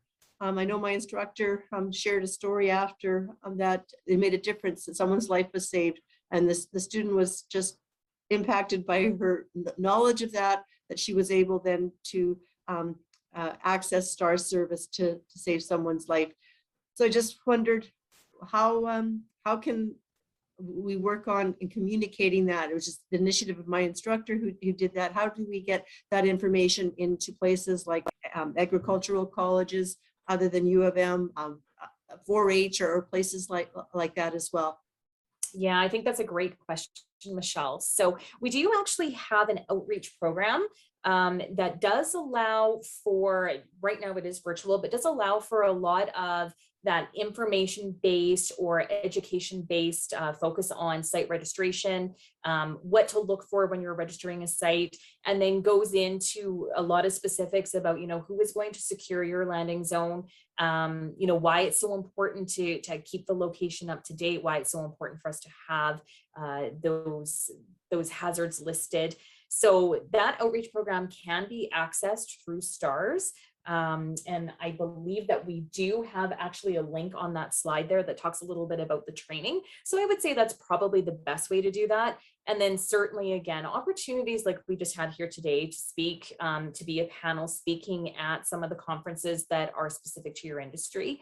I think getting to share stories and really communicate the benefits of site registration and answer questions will help us to make sure that everybody understands the importance of site registration and how we can help you to pre-plan in the event of an emergency. Thanks, Nicole, and thanks, Christy. This has been a really good presentation. Also, I think it shows how big the partnerships are, and we all have a role to play. And I just know the benefit of this. I've seen individual, it's impacted me, people who have lives have been saved by STARS. I've also my staff and students who've been involved in fundraising programs. And so I encourage everyone, this is a great organization. If you have an opportunity to identify a fundraising group, STARS is a really good organization. So thank you for this today, and we'll be in touch. Thank you. Great. Thanks so much, everyone. Take care. Okay, our next presentation again is focusing on emergency response, and again the theme of partnerships. The topic is flexing trust firefighters and farmers in tackling farm safety. And our speaker today is Casper Bendixen. Casper was raised on a farm and a ranch in Idaho and competed in bareback bronc riding for 9 years. He earned his bachelor's degree from the University of Idaho, and he has a doctorate in sociocultural anthropology from Rice University. There he researched the ethical lives of contemporary U.S. pastoralists. He now serves as the director of the National Farm Medicine Center, and he's a tenured research scientist at the Marshfield Research Clinic, which is in Marshfield, Wisconsin. His work applies the anthropological thought and research to agricultural health and safety. These projects include investigating the attitudes of new farmers towards children's safety, training rural firefighters in farm hazard analysis, exploring the risks and benefits of military veterans choosing agriculture as their next career, and the health benefits of the diverse and rich biomes that exist on farms. It gives me a great deal of pleasure to welcome you, Casper, and I'm really we're all looking forward to hearing from you. Great, thank you for that great introduction. I apologize for not having my background appropriately set up. I hope that looks all right now. But I am going to share my slides, which will minimize the importance of my face in this particular presentation. All right, so I'm going to share my screen.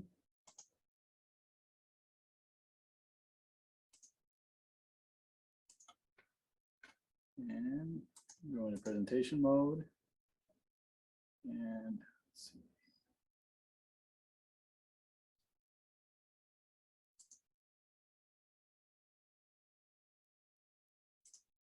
Your slides look great, Casper. Okay, are you seeing the full? I'm seeing the full orange, the Flexing Trust one right now. It's on the full screen. Great, wonderful. Okay, now we're good. And then I'll try to, I do have one short video if we have time today. So I want to thank you for having me today. I am going to talk about one of our intervention projects that we're doing out of the National Farm Medicine Center, mostly in United States at this point. We're running this program in about 10 different states at this point. But really talking about why we came up with the idea and really try to introduce this group to the process by which we train folks and the tools that we use to help kind of move the training along as simply and as smoothly as we can. So in addition to the introduction, I do direct our Farm Medicine Center here, and I am the Deputy Director for 2 of the NIOSH, CDC NIOSH Ag Centers, including the National Children's Center and the Upper Midwest Ag Safety and Health Center, which is the primary funder behind this project. So the title today is Flexing Trust, and the name of the project that we're talking about is the Rural Firefighters Delivering Ag Safety and Health, RF-. So we have a great project team. I do the credits at the beginning of the movie. So we have some internal folks, which is the top line, which include medical anthropologists and medical MPHs, as well as research coordinators, program evaluators, programmers, especially for our website tools, and then coordination across the project. Our external advisors are national. We're all the way from Washington to New York, and we have a lot of experience on here, including Jerry Miners, our primary fire and EMS contact, as well as Stephen Brown and Dave Hill, who have all been involved or currently involved with fire and EMS operations, and then health and safety folks like Dennis Murphy, Matt Kiefer, and Jim Caraba. So we have collaborators, again, opening credits. We've worked with technical colleges, insurance companies, firefighter associations, as well as the other ag centers to help move this project forward.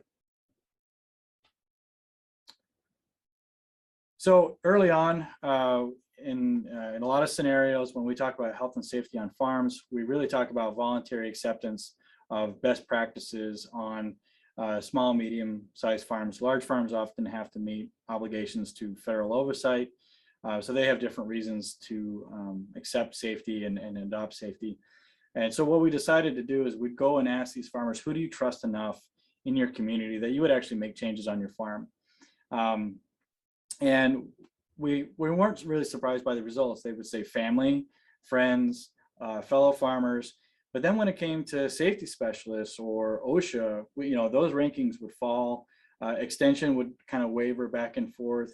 But what we did find is kind of right after family, friends, and fellow farmers was fire and EMS. They said that those folks are in my community. I trust them. And I think they know something about preventing injuries, as well as the fact that a lot of rural and agricultural folks are in volunteer fire departments. So there was actually kind of an overlap between the friends and family community and the fire and EMS community. So that's the high esteem that came from that. And so we had farmers kind of cite this person that they would trust to make changes.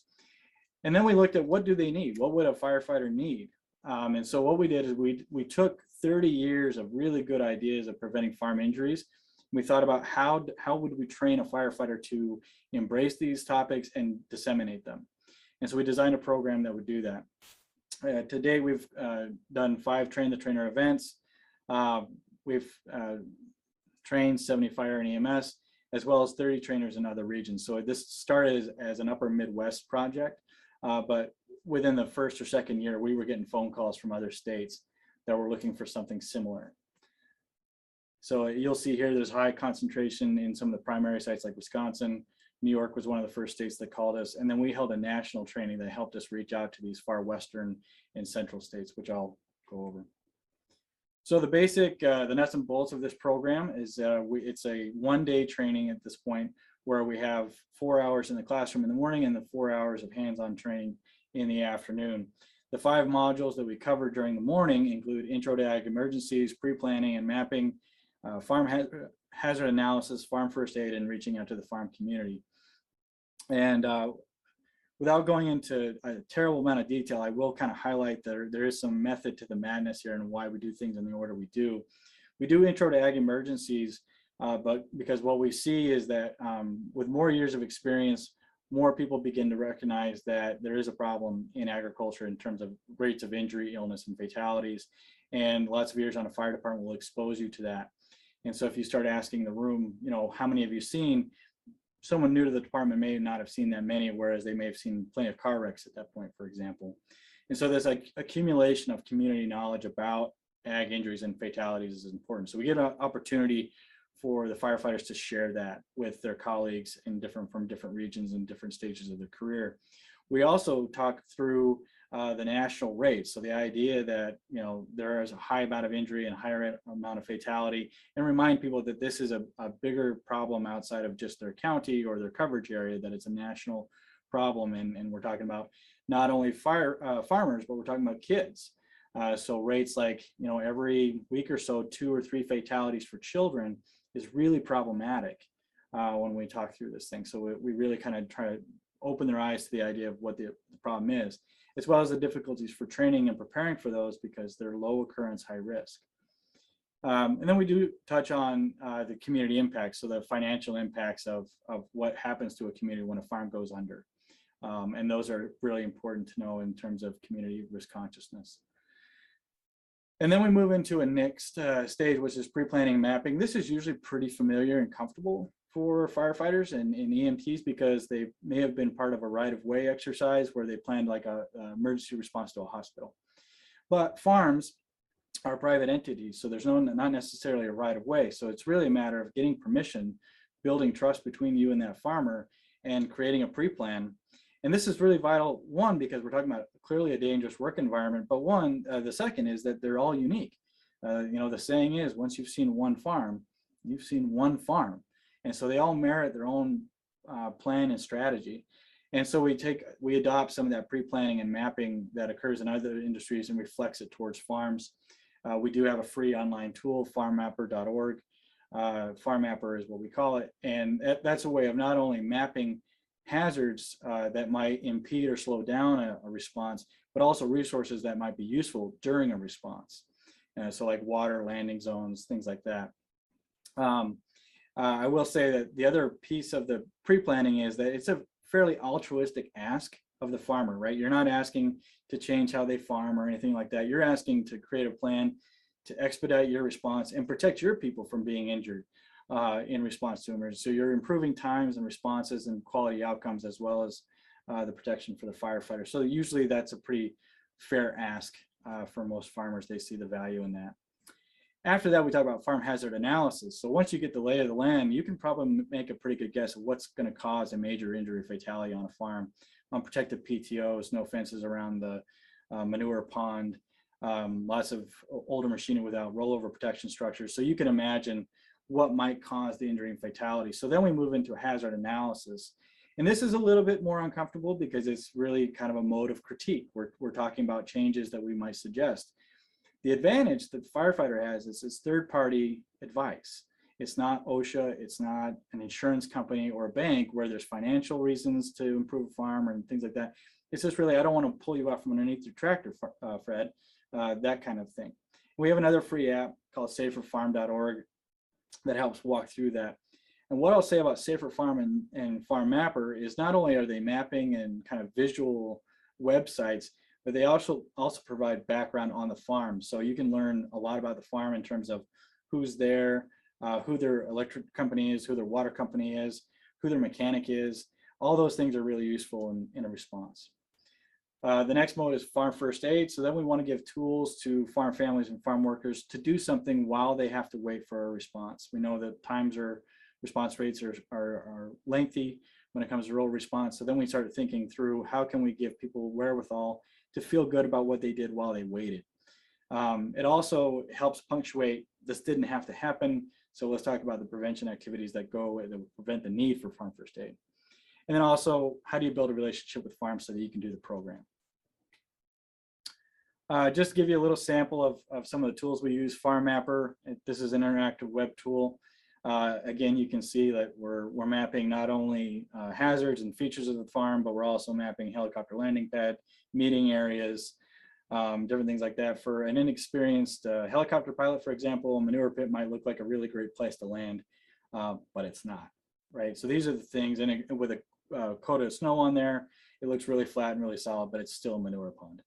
So these are the kind of things we want to have mapped, including electrical shutoff, confined spaces, so on and so forth. There was a video by Progressive Dairyman, did a really nice job covering that. So I will share these slides, and that link can be shared going over how progressive dairymen approach this and talked about building relationships with farms and their maps.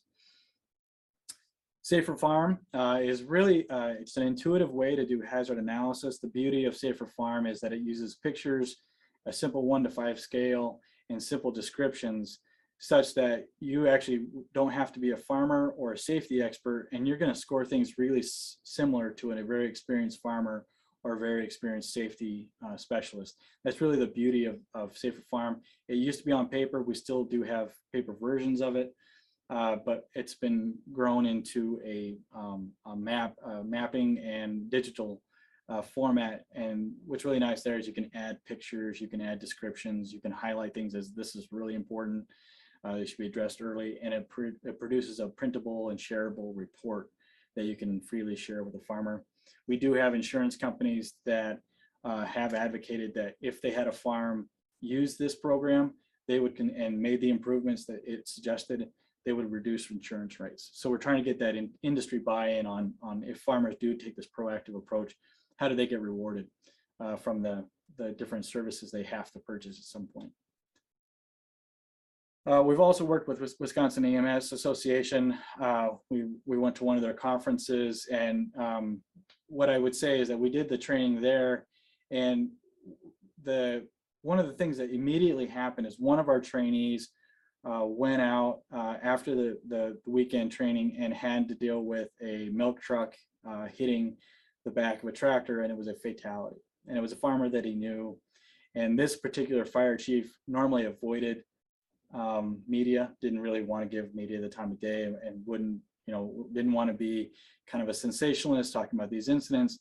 But because of the training, he realized that he had a role to play with the media, in the sense that without divulging details of like who the fatality was or what happened or who was driving what, he realized that he could get on the news and talk about lighting and slow moving vehicle signs and slowing the heck down.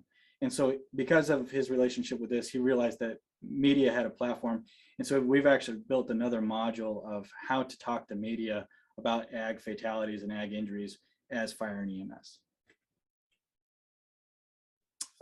As I stated, we have interest from other folks. And so we did kind of start to think outside the Midwest, and with the question of, is this generalizable? Can we go to other states and use similar program? A lot of the photographs and the way we talk about things is very dairy, Midwest, US oriented. Does that make sense to the grain belt in Washington, or the breadbasket in Nebraska and Texas? And so we went through that exercise of trying to figure out, how can we generalize what we're doing so that anybody can take it up, at least pieces of it, and use it in their program. So we met in Minneapolis with folks from a couple different states. We also brought NFPA folks, because there was discussion about how do we codify, how do we make this relevant to the kind of Bible of fire and EMS responses through codes. And so we invited them to the training as well. So we did the training, but then we also held a roundtable the day after and talked about strengths and weaknesses. And they told us we needed things like dedicated websites. We needed to be able to facilitate communications between trainees, and that we needed to align ourselves with organizations like NFPA and FEMA so that it would legitimize and kind of codify what we were doing. So that was a really handy training, but it did show that there was interest from different sections of the country. And we found really remarkable people. There are these, we call them triple threats. If you're a farmer, a firefighter, and an educator, you're kind of the golden person for this because you're relatable, but you can also teach. So, and we found a lot of them. We found a lot of farmers who are still fighting fire and like to coach and teach. So we know that those types of people exist in other communities. Again, this is just going over that national training. And then we're very lucky to have partners like CASA.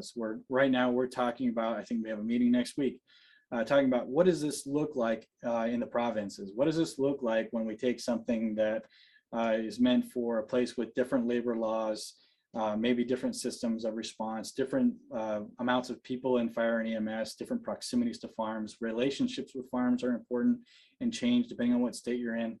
And so right now we're talking about what this looks like for the next 6-5 years in Canada.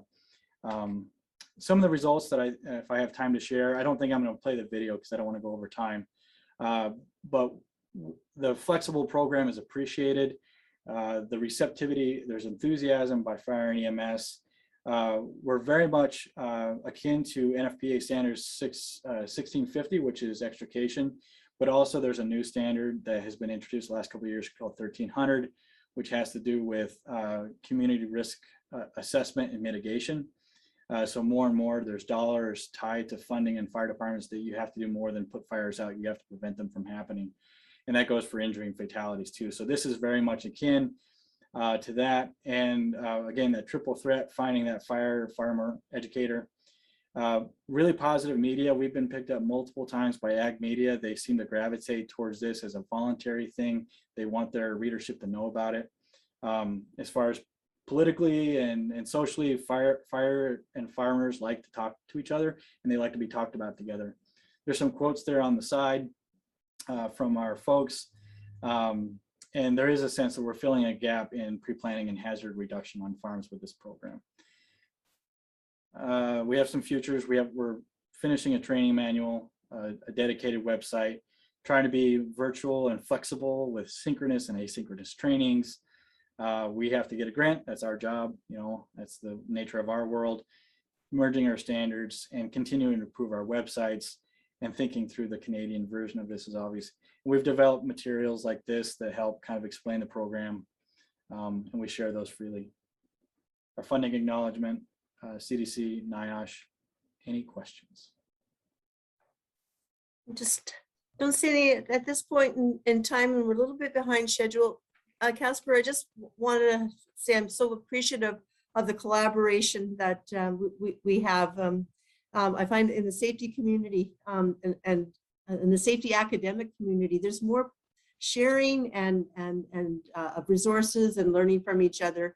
And I just thank you for sharing your passion. And I just I'm excited that you meet with CASA. I just think that the more we don't duplicate and address gaps, we've got so many things in common, and these partnerships are so important. And I think I've learned at CASA, CASA's role to connect internationally and with especially our neighbors from the States. You guys are, you know, ahead of us in some ways. We also have things to share with you. And I think it's this partnership and collaboration that's going to allow us all to continue making positive contributions. And I just thank you for what you shared today, and I really appreciate it.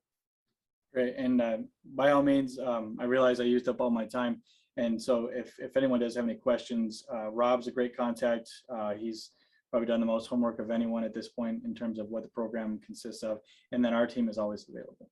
And I did put there's a short video about that summarizes the program in a very similar way, but you get to actually see the faces of people getting it done in the video link that I shared in the chat. Well, thank you again, and it was really a pleasure. And again, thanks again for your sharing, and keep up the good work. Thank you. Have a great conference. Thank you. And for our final presentation for this morning's session, it gives me a great deal of pleasure to introduce a key player, member of our CASA team. With speaking on a new CASA program that's coming soon. You're going to get a preview of it today by Rob Gobeil. Rob is CASA's health and safety specialist. I've had the opportunity to work with him in my role here at U of M. And CASA is so fortunate to have him. Rob, his background is occupational health and safety. He graduated from Red River College here at in Winnipeg. He manages CASA's Be Safe Grain program and course development and other projects. One project that he's really led that's I think has been instrumental and had national big impact is he's leading the National Provincial Farm Safety Leadership Panel and has done a really good job at that. He's also a member of the Progressive Ag Foundation Safety Days Development Committee, and really glad that you're going to have a forum to share your expertise, Rob, and it's a pleasure having you here. Thanks, Michelle, and thanks a lot for the awesome intro. So, hello, everyone.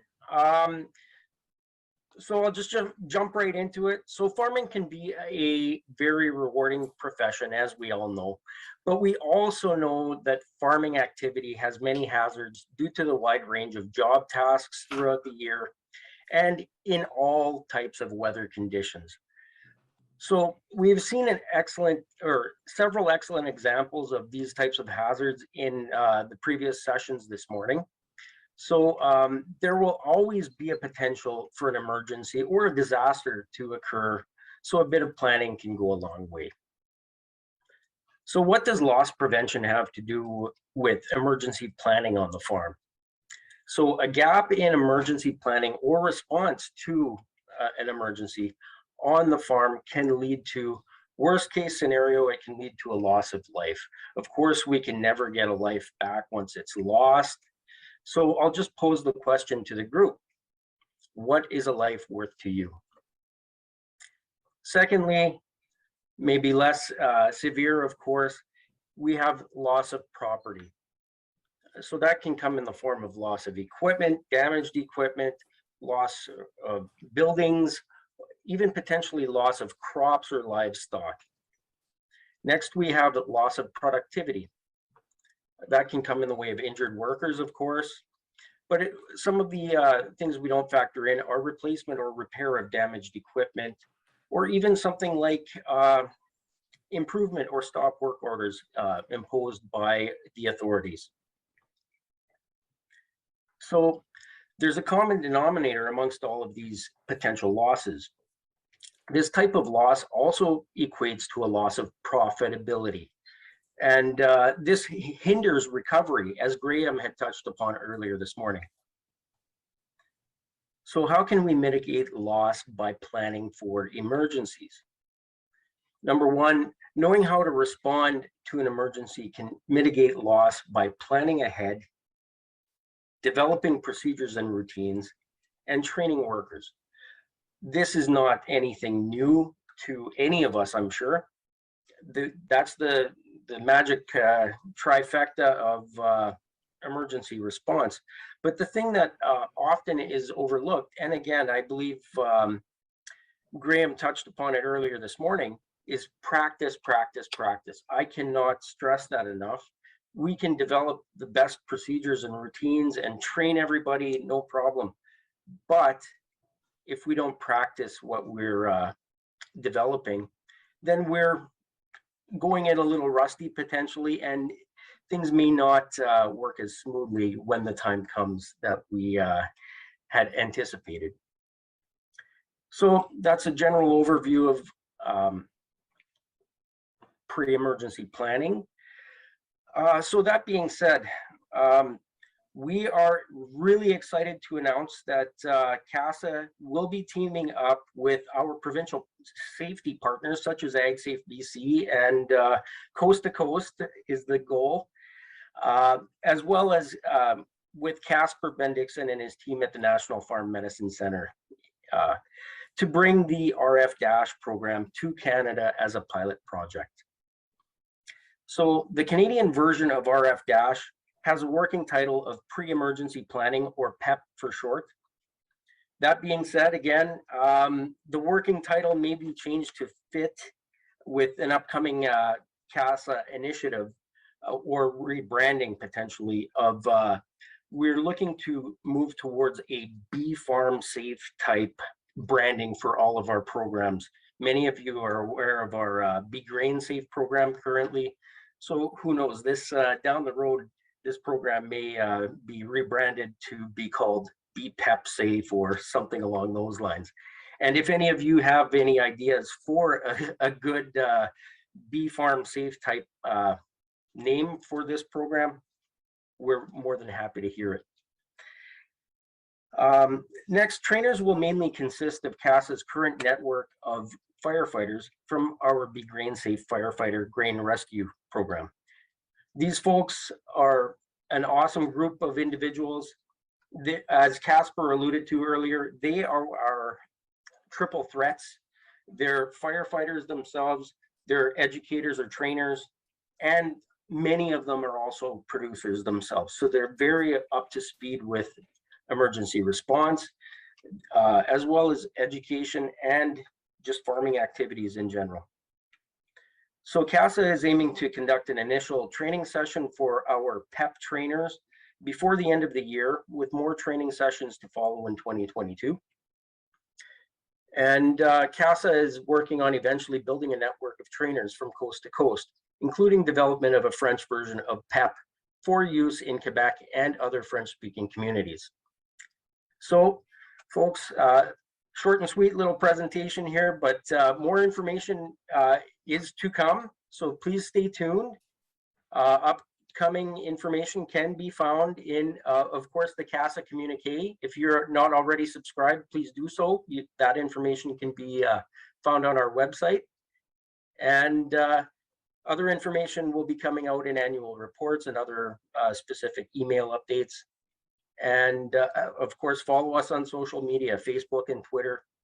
And feel free to email CASA for more information at info@casa-axa.ca. Thanks for your time. Great. Thanks, Rob.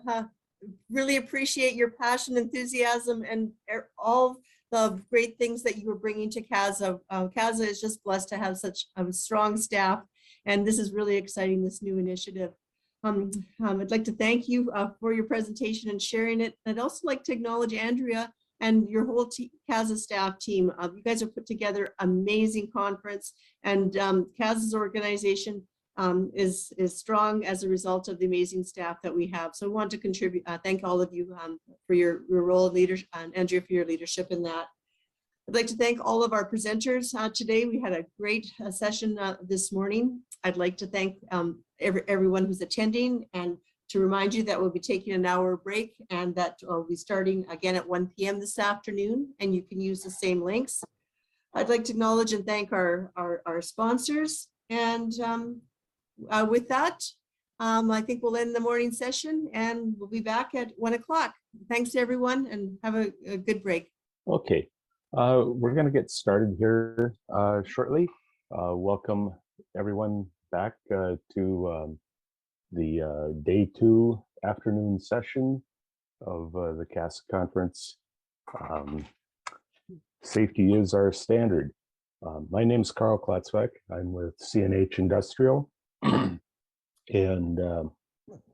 I am on the board of directors for CASA, and was asked to help MC the program, which I'm very happy to do.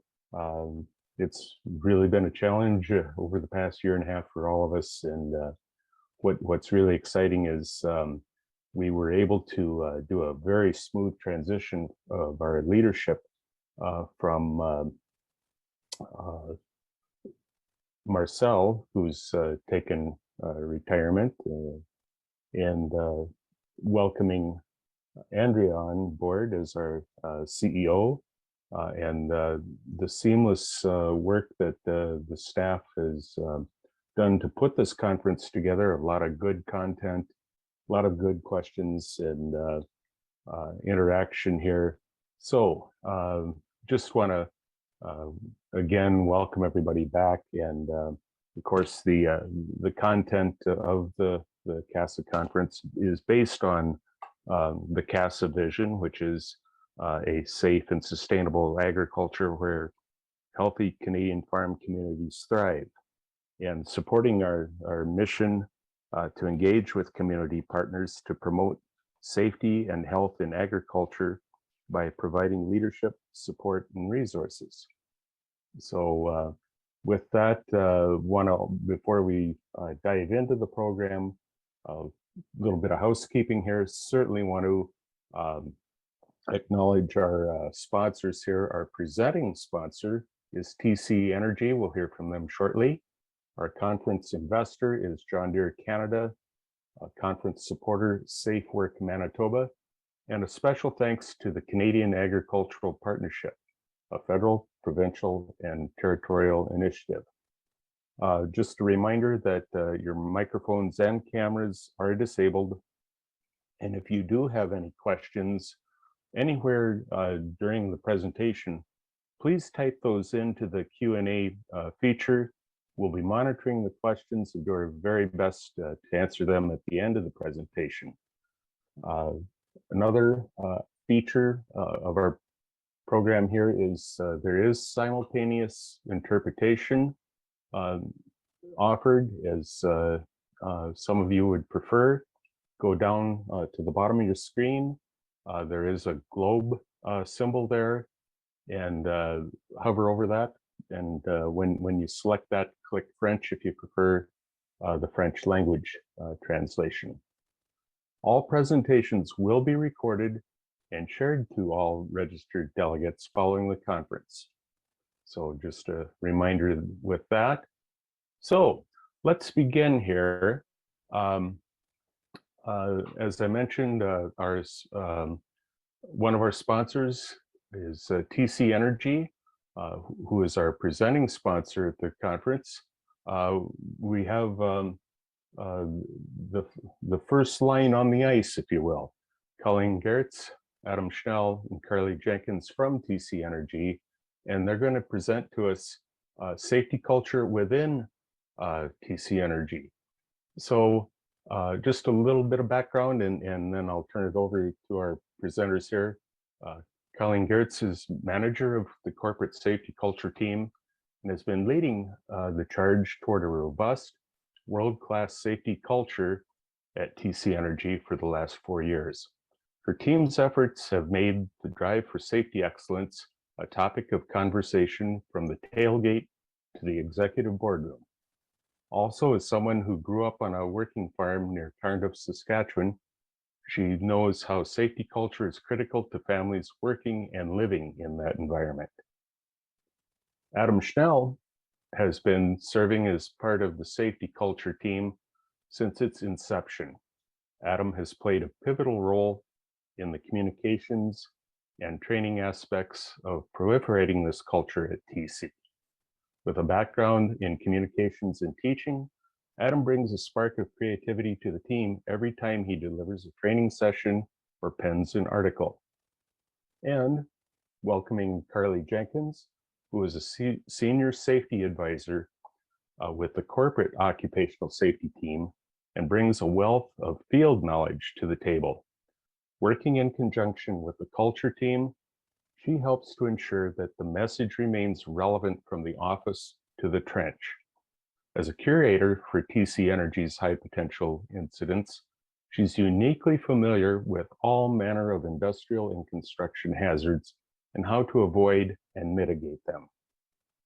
Okay, just a quick reminder, your microphones and cameras are disabled, but please utilize the Q&A feature at the bottom of your screen, and I'll return to those after your presentation. So with that, we welcome Colleen, Karlee, and Adam. Thank you. Thank you very much for that introduction. I just want to check that you're able to hear me. Okay, great. Thanks, Adam and Karlee. We have a presentation, and I'd ask that you go ahead. Yeah, great. Thank you. We are really excited to be here today with you. I think between Karlee, Adam, and myself, we are so passionate about the topic of safety. And so it's really a pleasure to be able to share with you today what we're doing at TC Energy to help make that a passion with others as well. So our days are dedicated to the topic of safety, and hopefully we'll be able to share a bit of information with you that will help you in your day-to-day as well. If you'd like to go to the next slide, please. I'm going to cover a little bit of what we're going to talk about here this afternoon. We have, I'll do the introduction myself. We'll talk about how safety is a value at TC Energy and why that is so important. And then we're going to talk to you about really how to define safety as a value. What are our principles related to that? How do we embody that day to day? I'm going to hand it over to Adam at that point, and then Adam will talk to you about our safety leadership model and how we can show up by demonstrating best practices and styles related to safety leadership and hopefully influence the culture and our teams in that way. We'll have a bit of a group discussion about your best leader, and then we're going to move into the energy wheel. It's a tool that we use at TC Energy for identifying hazards. And so we'll take some time to walk through that tool and share with you, and with the goal that you'll have something really practical to take away into your day-to-day life, and hopefully access this tool in the future too. And then we'll spend a little bit of time talking about how you can commit and what you can do personally in your own lives to bring safety as a real value into your world. And then we've dedicated a bit of time in our session today to answer any questions that you might have. All right, so if we move to the next slide, please. All right, so I think many of you in communications that you might see from many organizations, and possibly in your own organization, you talk about safety being a top priority, or safety is our top priority. And so we have a poll question that we're going to run for you today. So should safety be your top priority? So we'll wait to see and get you thinking about that. And then I'm going to talk to you a little bit about what we think about that.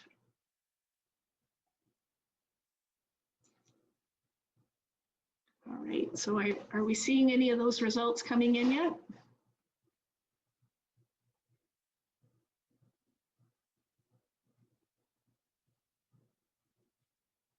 All right, we've got 73% people saying yes, it should be a top priority, and we've got a few folks saying no. All right, that's really great information to know. Well, let's move to the next slide, and we'll talk about that a little bit more. So at TC Energy, we don't want safety to be a top priority. We want safety to be your #1 value. So we really are committed to this, and we share this a lot with our employees because we want people to understand that priorities are something that shift, you know, and we don't want safety to ever shift in our thinking or our importance when making decisions. And so that for us, it becomes incredibly important that safety is deeply ingrained and embedded in every single one of our employees, and in terms of being a core value. Now, core values are much deeper than priorities. Core values really shape how we make judgment about situations, about how we're going to make decisions in any given situation. So from a philosophical standpoint, that's how we talk about safety with our employees and with our leaders. We really get them thinking about, what are your core values? What motivates you in any given day? What shapes how you're going to make a decision? Because priorities like time and cost can shift, but we don't want those. We don't want safety to be something that's shifting in priority and dropping down in a list. So for that, that's something that's very important to us, and we spend a lot of time promoting that. We are so excited here to be talking with you about this as well, because I think it's been an important aspect of how we've been able to shift our culture at TC Energy to make safety so much more important and really move us to be world-class in the space of safety culture. I think when we think about agricultural industry as well, and those families that are growing up on farms, if we can begin to embed the idea of the importance of safety at that grassroots level, we'll be able to avoid a lot of unfortunate incidents. So let's go on to the next slide. Here is where I really want to talk to you about, okay, so safety is a core value, and in fact, it's our #1 core value. We have integrity, responsibility, collaboration are also core values at TC Energy. And actually recently we implemented innovation as being a core value. But at the end of the day, safety still is our #1 core value. So of course we put that in front of, in our thinking.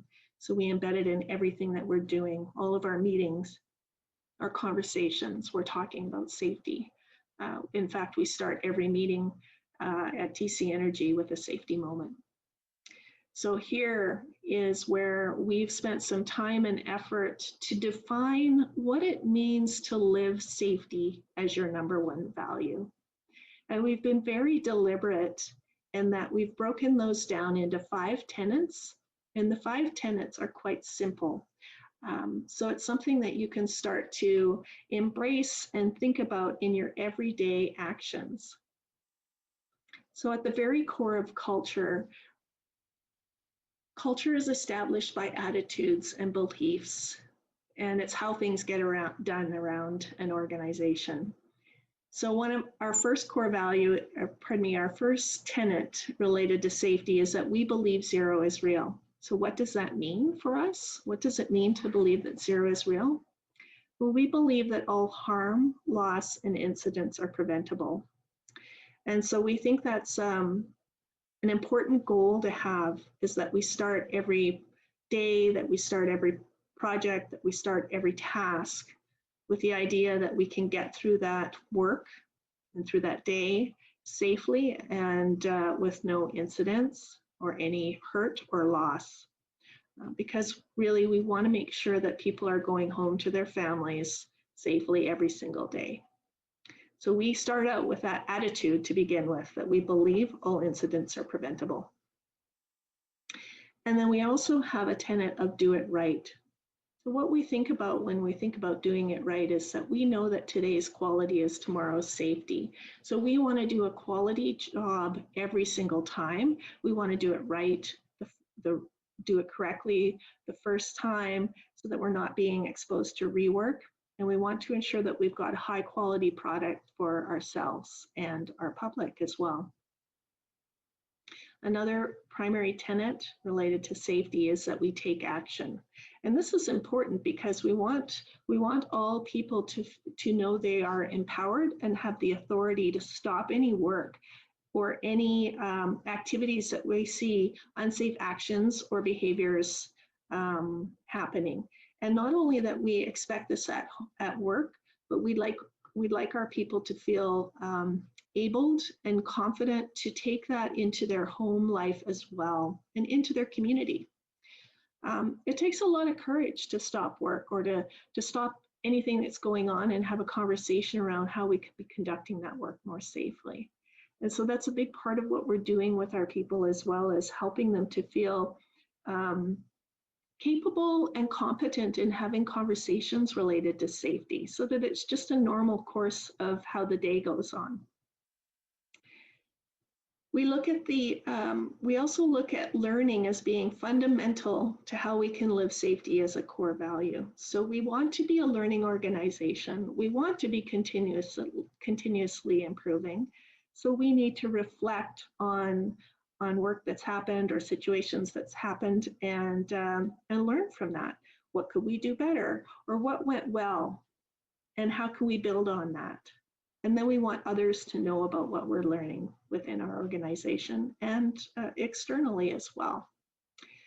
So we take those lessons and we apply that across the organization, and we also share in industry committees as well, best practices, so that we can all be better as an industry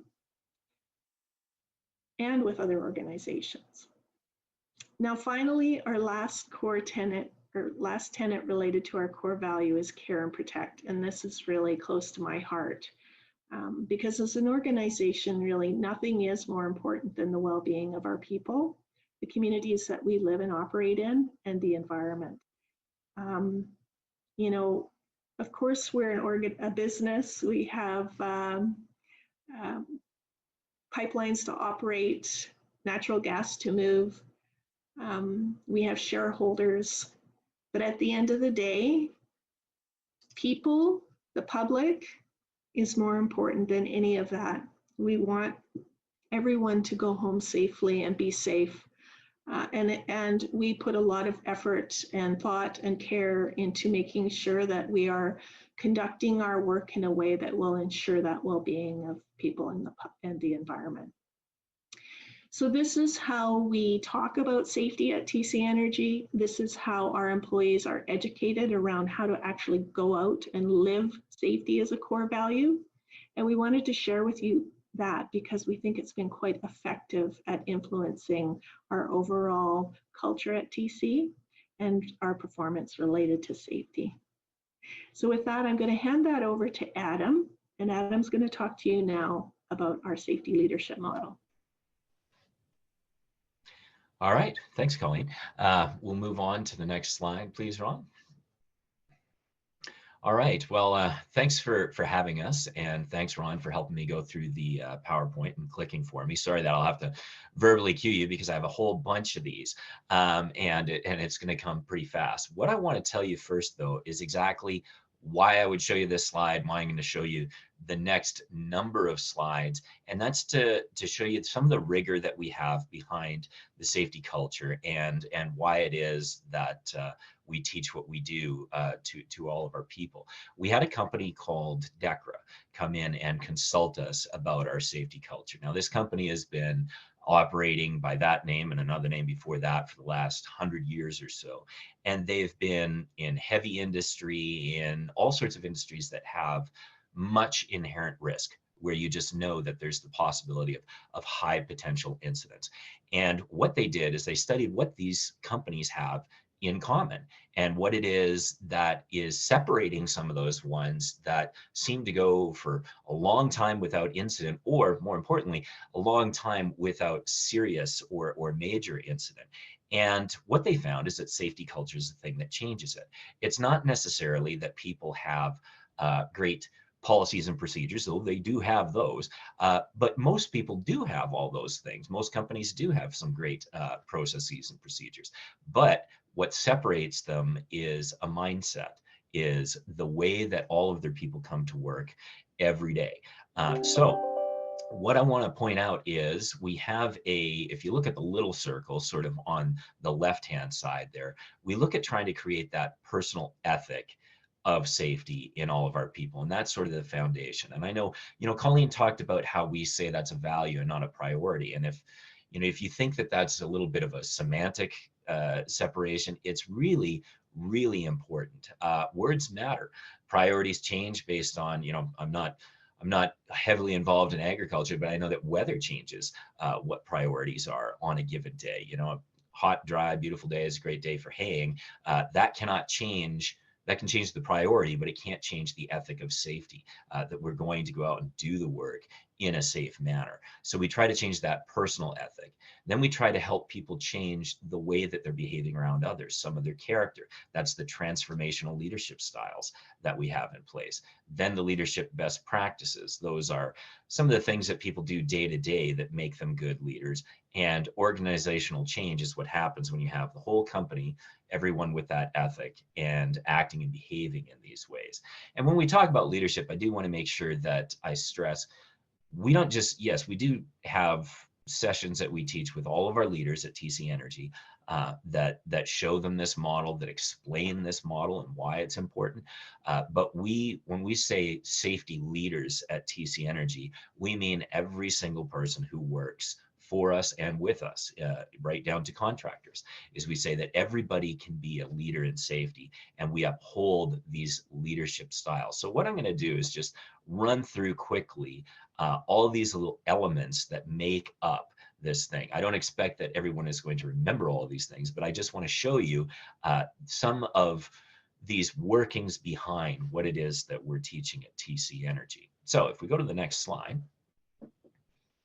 I'm going to talk about vision. So vision is important. I was really happy when I just came on during the lunch break and I heard that intro, and I heard you say out there, I heard the vision for the CASA in terms of safety. And I think that it's great that you know that vision, have a vision for that. And I would just encourage anybody for any other organizations out there is that having a safety vision is really important. And that everybody needs that one little thing that they know about. What does safety mean at our company? What does safety mean for our family? What does safety mean for our small business? Ours at TC Energy is believe zero is real. That's our belief, is that we want people to understand that incidents, harm, loss can be prevented. That's the first place that we want people to start. So that's our vision. Do you have a vision at your company, at your organization? And if so, is it one that you're casting and throwing out there? That's something that we were encouraged to do with DECRA. Moving on to credibility. This is another one of those key best practices that you need to see at any organization that's going to have, a robust safety culture. Credibility is, well, oh, actually, Ron, can you go to the next one? Anytime I say a key word that looks like it's the next one on the list, it's probably when I want to move along there. The treat others with respect and dignity is what we mean by credibility, being open and forthright. And I think we all have an idea of what credibility means, of behaving in the way that you tell others to. Another big one that comes up under this one is the ability to admit mistakes.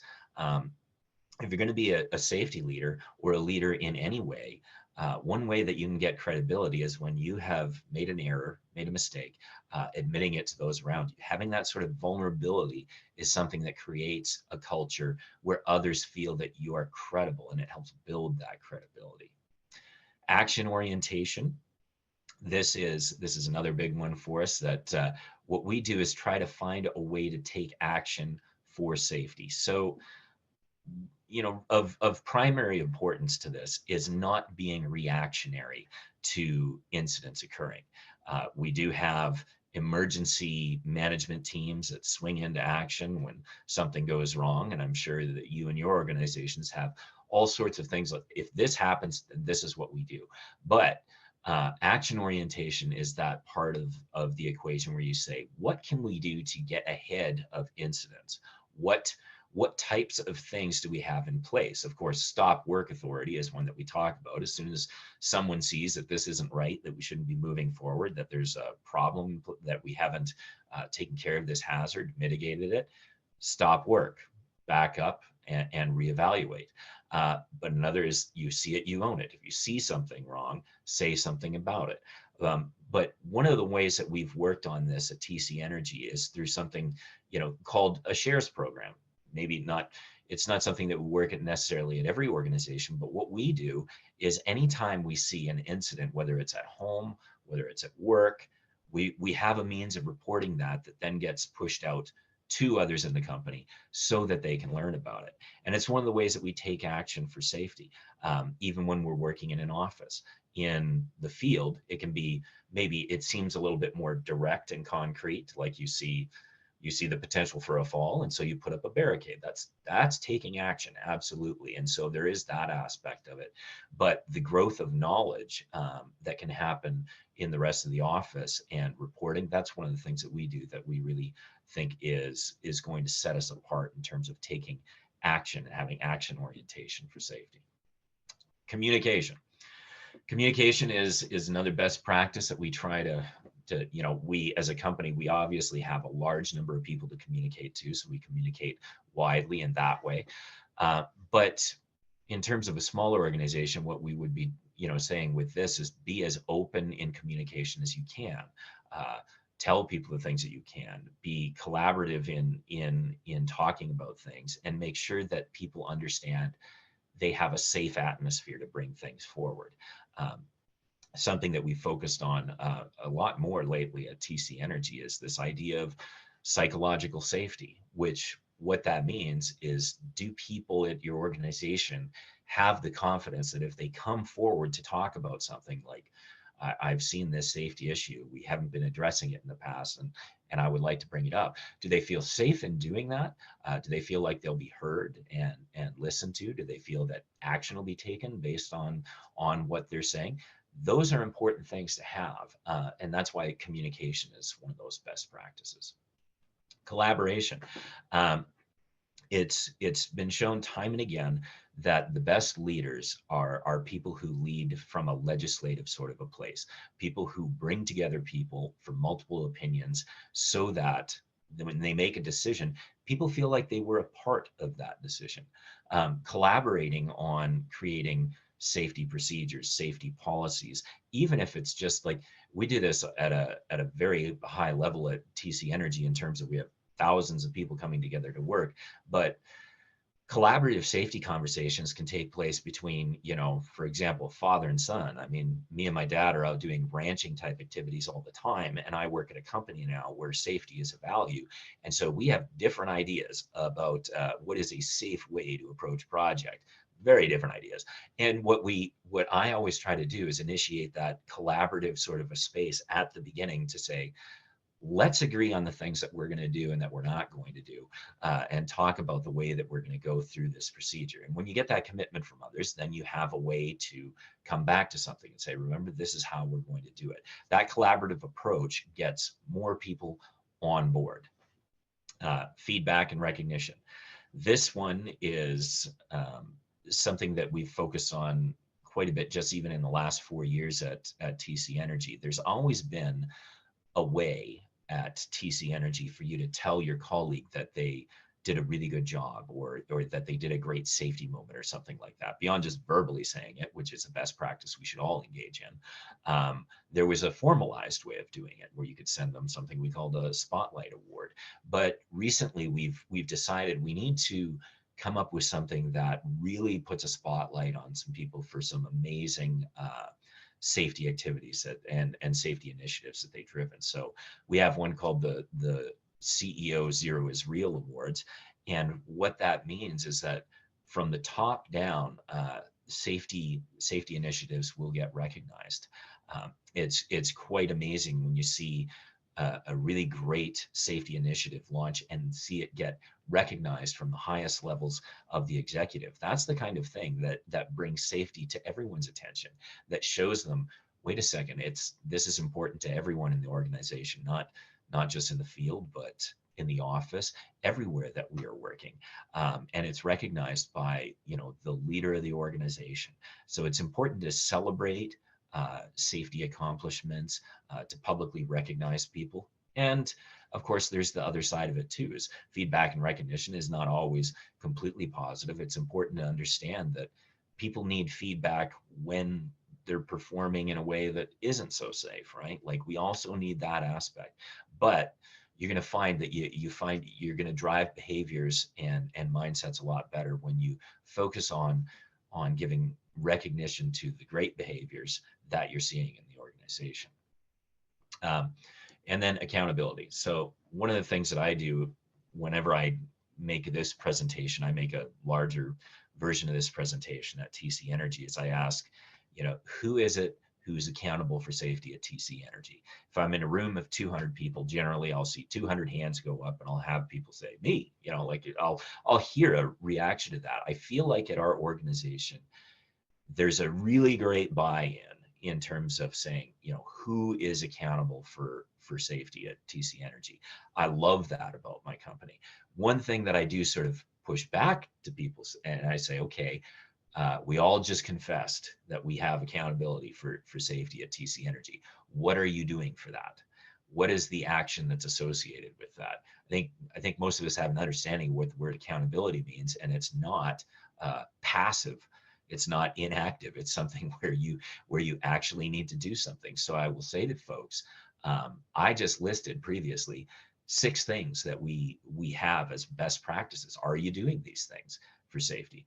I'm sure you are. I'm sure you're doing a bunch of them. There's probably some of them that you're not doing as much, right? Or maybe you haven't thought of it in that way before. So helping people in your organization understand that they have that accountability, and that accountability comes with, you know, a commitment to action, a commitment to do something. Now, if everybody would look at your chat window, I'm going to do this right now. I'm just going to take a second and say, please go to the chat. And I am going to ask you for some audience participation. I'm very persistent. I won't go away until I get some audience participation. So I'm going to ask you to jump in on the chat and just say to me, of those 7, we can see those 7 listed there. Type in which one you think is the most important of the best practices. by the way, I don't know if there's a right answer to this. There probably isn't, but which one sort of resonates with you as being the most important one? So I'm going to practice what I preach here and actually type one in there, but I want to see what the rest of you sort of think of as being really important, and see if there's any kind of consistency about what is the really top end one. I'm seeing a lot of communication come in right away. Communication, accountability. I actually don't know how many people are in this meeting right now, so I have no idea how many of these I'm going to see scroll past. Thank you for your participation. I'm going to be asking for some more a little bit later on as well, so stay tuned in to that chat. All right, I got a surprise today. It's why you ask the questions. Like they say in sports, it's why you play the games. Usually the answer that I get from that is feedback and recognition by a country mile. Like I get a lot of people saying, I want to hear what I'm doing wrong. I want to hear what I'm doing right. And I want to hear it a lot. And that's one of the things that I will hear from people whenever I deliver this session. All the rest of them obviously are really important. And I'm interested to see accountability and communication are very, very high on the list here. I agree. Great best practices. It's really just something for my own interest to see where we're landing. Now, we're going to move on to something just a little bit different. Ron, if you could advance there, we're going to go on to the 4 transformational leadership styles. So I try to give people a way to sort of conceptualize this, because the model isn't, it doesn't explain everything that it is just on the first time you look at it, right? Those 7 best practices, I would say, are the types of things that you could almost check off on a checklist. You could say, hey, today where I work or where I live or where I'm doing whatever I'm trying to be a leader in, did I give people feedback? Yes or no? Was I casting vision? That's a yes or no. Did I communicate well? Those are things that are sort of concrete that would say, yes, I did that thing. These 4 things are closer to character issues. Like they're not issues, I shouldn't say anything negative there, but they're the things that are the person that you are is going to affect whether you are like this, right? Like it's a core principle that you have. Are you an inspiring person when it comes to safety? So you're going to see some overlap with the best practices, but an inspiring safety leader is somebody who knows that vision and has grabbed onto that vision, and has an innate ability to help people see how they can participate in making that vision happen, right? Visions are aspirational. They're usually something that we can't reach. They're on the horizon. We're driving toward that. And a person who inspires someone is someone who says, we can do this. Will you come with me? All right. So do you have, I ask people when I'm presenting on this, I say, hey, do you have an elevator speech about safety at TC Energy? What it actually means? Like you get on the elevator with somebody and they say, hey, I heard you're in safety. What is it that, what is that in a nutshell? Are you able to deliver that to somebody in those 30 seconds? Say, hey, this is what we believe, and this is why it should be important to you too. That's being an inspiring leader for safety. Influencing. This one is really close to my heart because, and it sort of has links to that credibility part where in influencing you can only influence people if you actually behave and act in the ways that you are telling them to. And so influencing is transformative because people simply see you and say, that person actually believes the thing that they say. I wonder if there's something to that, and it can transform their behavior. I came to TC Energy about 5 years ago, and I came here essentially as a hired pen. I'm a communications guy. I'm an English lit guy. I'm a person who presents on things. So those are what my strengths are, but I didn't have the background in safety. I learned that on the job, and I came in as somebody who was actually very unaware of safety things. I had hurt myself fairly seriously within the last year. I'd cut myself using a circular saw. Thankfully, it wasn't major, but it could have been because I was quite frankly being reckless. I wouldn't have thought of myself as being reckless. I interviewed for my position with broken ribs because in another incident, I had a slip, trip, and fall that was completely preventable and was exacerbated by how unprepared I was in that situation. And so when I came to this company, I saw a lot of people talking about safety. I was learning about safety. More importantly, I saw them practicing it. I saw them grabbing personal protective equipment to use at home because we have a program that allows people to do that. That we're just, hey, anytime you need this stuff, take it home with you. We want you to be safe. And people asking me about what I was going to be doing on the weekend and how I was going to do that in a safe manner. And I had this realization. I was like, these people don't even really have a reason to care about me yet, but they care about my safety, and they're trying to influence me to a place of safety. And I was rather touched by that. And I actually am a different person because of that. Safety is a value for me, but only because of the influence of the people that I work with. And that's why we call it transformational. It transformed the person who's Adam Schnell from somebody who was far more reckless with what he does on the weekend or on the job, and made me somebody who has safety as a value.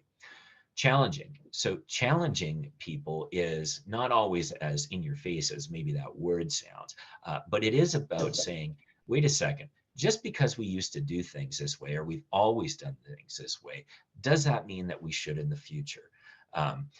I think that this is very important because, for example, another a tragic, personal anecdote is that I have a father-in-law who's had a life-changing, altering injury from falling just not very far. He has a bungalow and he was cleaning the eaves troughs. And he's been doing it for 60 years and never been hurt. So that means he never needs to change the way he does it, right? Wrong. Just because something has been done one way for a long time doesn't mean that it's safe. And eventually it could come and hurt you. And it did hurt him. 2 years later, still changed life, and don't know if it's going to come back to the way that it was, because what needed to happen was challenging the ways that he goes about a certain process or procedure, that being, cleaning those leaves. Just because it didn't hurt us before doesn't mean that it is safe. So challenge old ideas of the way that we do things. Engaging. This transformational leadership style is one where we see words like coaching, mentoring, and maybe it's a way that I failed my father-in-law, for example, because what happens is when you see somebody doing something unsafely, and I've seen him doing stuff unsafely, the way to approach that is the way that you would want to be approached. People generally want to be understood and they want to be heard.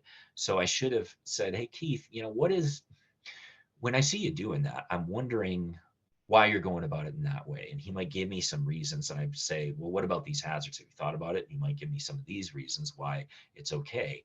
But once I give him that opportunity to say, this is why I think I'm going to be fine, then I could probably give him some ideas about, but what if, and fill in the blank of all these different things that I could suggest to help him do something more safely. If I jump right to saying, you need to do this way, I am not going to change behavior. That is not the way people work. People want to be heard and they want to be understood. They want to be coached and mentored, which means you have to give them the opportunity to be heard and to say why they're doing something in a certain way. And then you might get that permission to provide a little bit of enlightenment that maybe you've gotten from a place where you learned about safety. That's why that one can be really transformative. And can help someone change their behaviors. So moving on to the next one, actually, why not? In the same way that we did before, tell me what you think is the most important of those transformational leadership styles. You can still see them in the upper right of this slide anyway.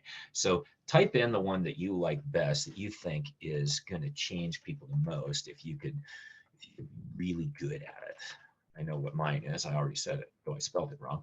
All right. So once again, we're back to that high level graphic of what the model is, but I just wanted to come right back to it so you can see the way they add up together now that I've talked about them for a second. The core, everything, what we try to do at TC Energy, and it's one of the reasons that we do safety moments and things that we feel are really impactful, something that's recent, relevant, because we want to make that change in a person and make them say, oh, wait, yeah, safety is really important. It needs to be my core value too. Once that happens, it can affect the way that they behave to people, the way they influence them, the way they inspire them.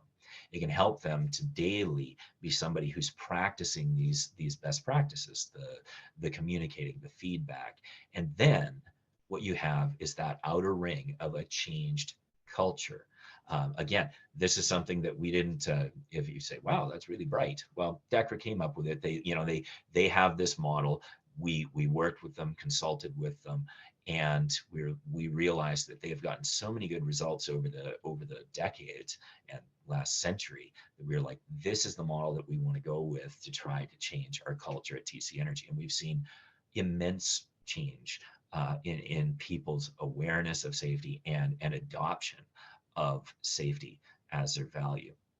Now, advance to the next slide, please. Do a little activity here. This is that audience participation that I promised. What I wanted to, and you can do a phrase or whatever, just make them short so I can see them scroll up. In a word, describe your best leader. If you had a great coach, if you had a great leader at a company, anybody that you've worked for with in some capacity, what in a word made them the best one? When I said, hey, who's your best leader? What made that person pop in your mind? What is it about them? What is that trait that makes them great? What is it that makes you say, hey, I'll go work for this person again any second? See what we got. Fairness, integrity, listener, led by example, respectful, communicator. Excellent. Thank you for your participation. I always love this. It's I'm sure we've all been dealing with this the last 2 years. You have a presentation, you're talking to people, and you're like, I have no idea I don't even know if my mic's on right now, but it's wonderful to have that feedback, to immediately see some stuff like that coming in. These are great answers, and they're whenever I run this, I get similar type things. People seem to be really want to have fair leaders. They want to have listening leaders, consistent, transparent, approachable. These are great words that describe them. Ron, if you go to the next slide, there's no surprises in the things that you list, because that is what affects people. Okay, leadership is about relationships. So if you look at the left there and you see interactions, feeling of trust, support, feedback, recognition, encouragement, they're all things that are sort of in line with the types of things that I saw pop up in the chat. What I didn't see pop up on the chat are things that would be task related that are on the right. I didn't see people saying, oh, we got so much work done. We did everything, we delivered on time and under budget. We did this, we did that. I don't see those things in there. And it doesn't mean they're not important. When I said, my favorite leader is a great listener, a part of what we did at that company is we did deliver a lot. I was a painter at the time, and we were fantastic interior painters, and we knocked out an enormous amount of work. But that's not the thing that made me think of it. I knew that I was always safe to fail in his presence, that whenever something didn't go quite right, he would generally assume that he hadn't taught me to do it very well. And that fairness and that approachability is what set him apart as somebody who I remember loving working with. So that's your legacy. Whatever you're leading, and like I said, it doesn't need to be a leader. You can be a leader of safety without actually being an official leader of people. It's relationship driven. Focus on those relationship things of being fair, being a good listener, a good communicator. That is what sets you apart and is your legacy as a leader. Advance to the next slide, please. We're going to talk a little bit about some practical things now, and I'm going to launch a poll question. So I have a picture there. If you don't see any hazards there, I'm worried. There are hazards present in this picture, and I want to know what you think. What percentage of hazards are construction workers able to identify? And now I'm not talking about regular person just looking at something and saying, I see some of these hazards. I mean, like people who are trained in hazard recognition, who work on construction sites all the time. What percentage do you think they spot?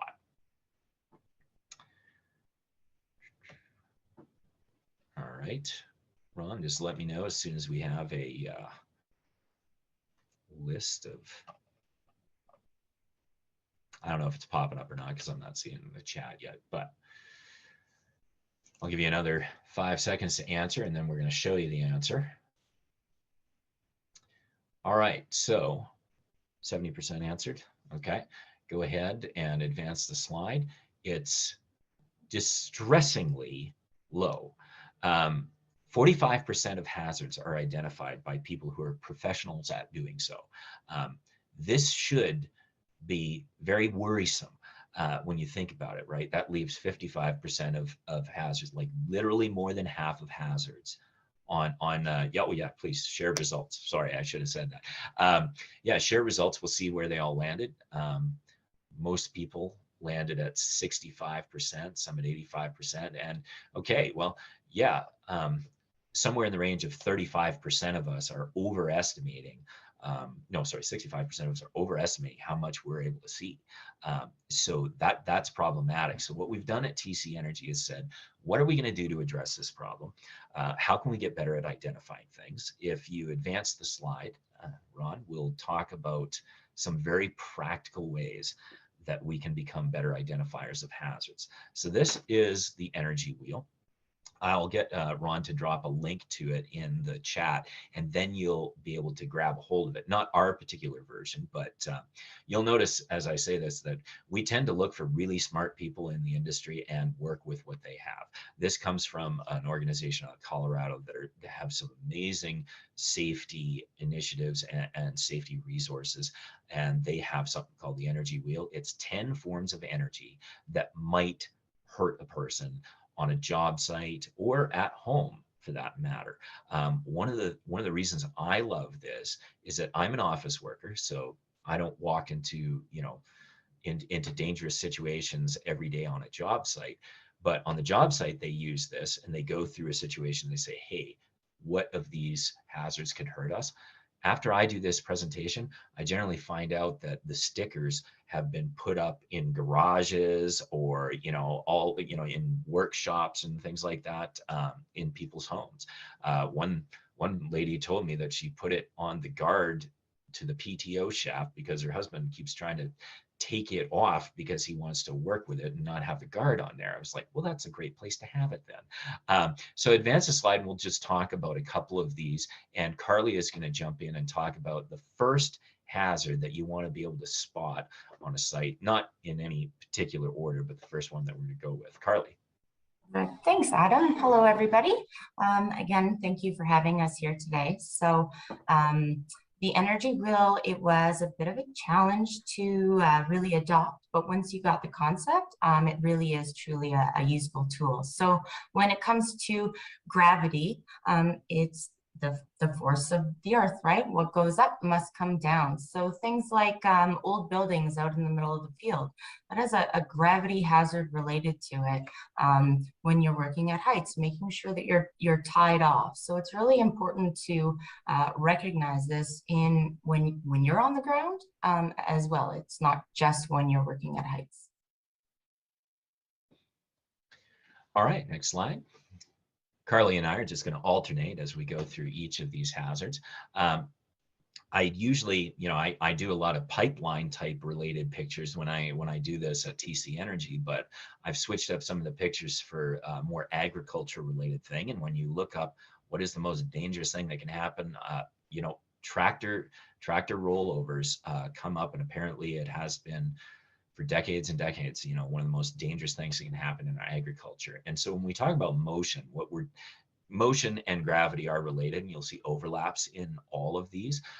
But when some objects are in motion, they can obviously hurt you. And when we're talking about an agriculture related instance, we're talking about very heavy machinery. Things can have an enormous amount of inertia, and tractors obviously are huge things. Even the ones you say, oh, well, that's the little one. It's like, no, those things are absolutely deadly when they move in a way that we weren't expecting. We see that in pipelining, and we also see it on farms. So make sure that when you look at a situation, you say, is there anything that's in motion that can harm an individual or infrastructure while you're there? Next slide, please. All right, and mechanical. So definitely a big component of farming operations, regardless of animals or whether it's crops. There's constant rotating hazards out there, lots of gears. When you're doing maintenance, it's so important to ensure that you have lockout, tagout. So that's the isolation of energy to ensure that something's not going to come back and move while you're trying to perform some type of maintenance.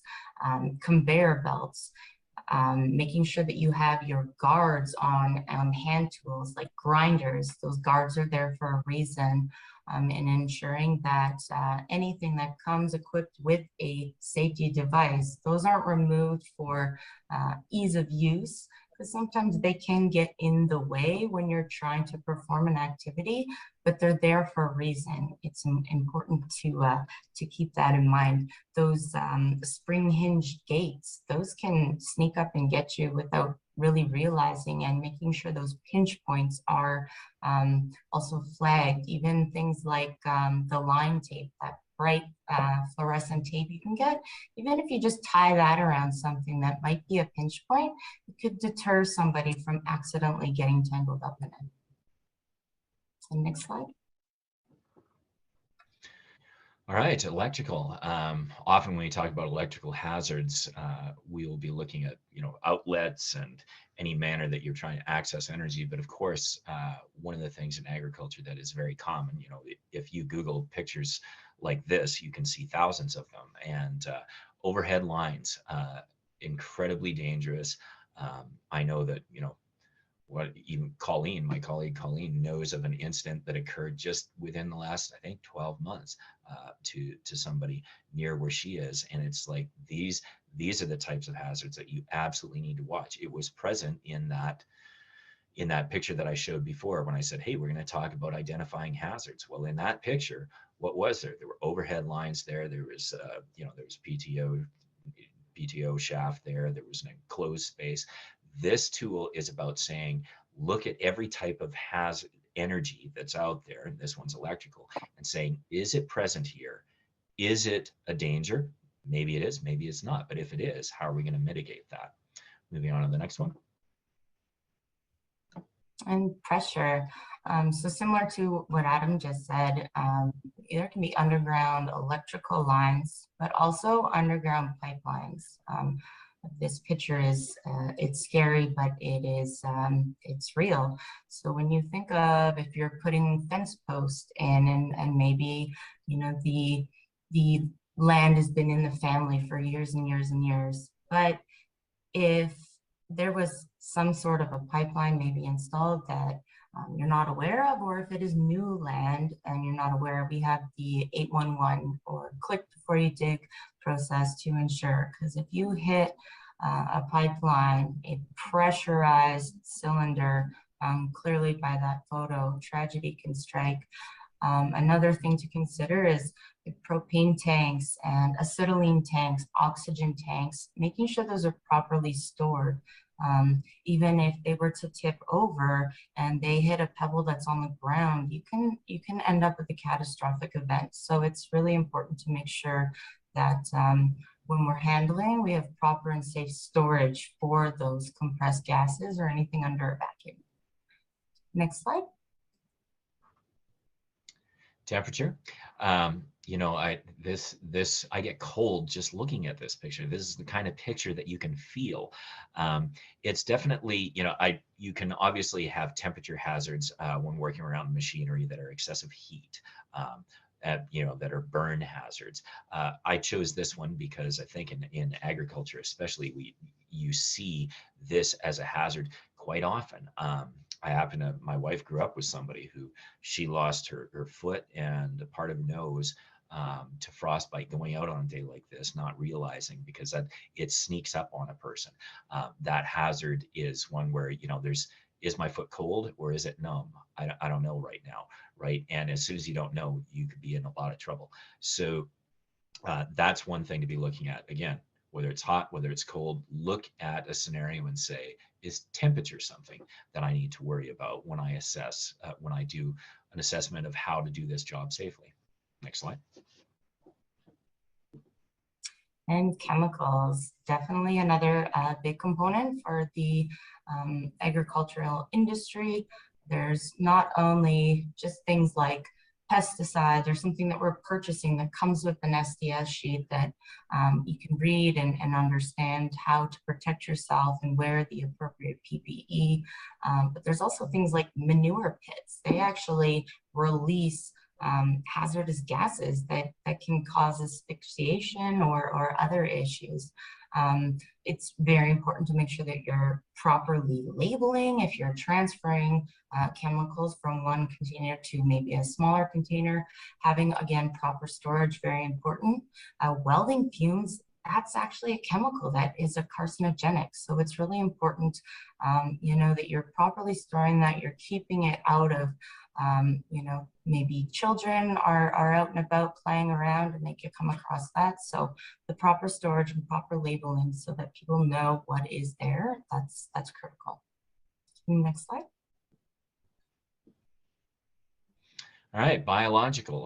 When I Googled what's the most dangerous animal on a farm, I saw that most of the replies were the bull or the farmer, was the tongue-in-cheek reply that I saw. But, you know, these animals are, while cows are mostly docile, I think we know that, they also are much larger than us and have the potential to, you know, their motion that is just it can be unintentionally harmful because these things weigh just an enormous amount of weight.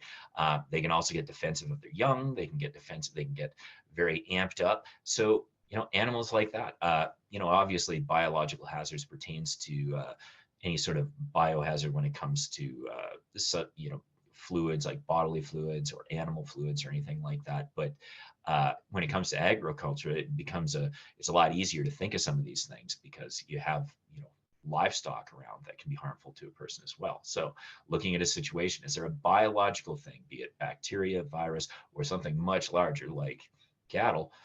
Is it something I need to be concerned about before I go into the job? Next slide, please. And radiation. So often there's a lot of exposure to radiation that we really never take into consideration. Strange fact, there's actually radiation in bananas. When you are eating banana, you are eating radiation essentially. So it's a very different way that it can present itself. The microwave has radiation. Welding arcs, that's another form of radiation. The sun is radiation. And obviously in agriculture, there's a lot of time spent outside.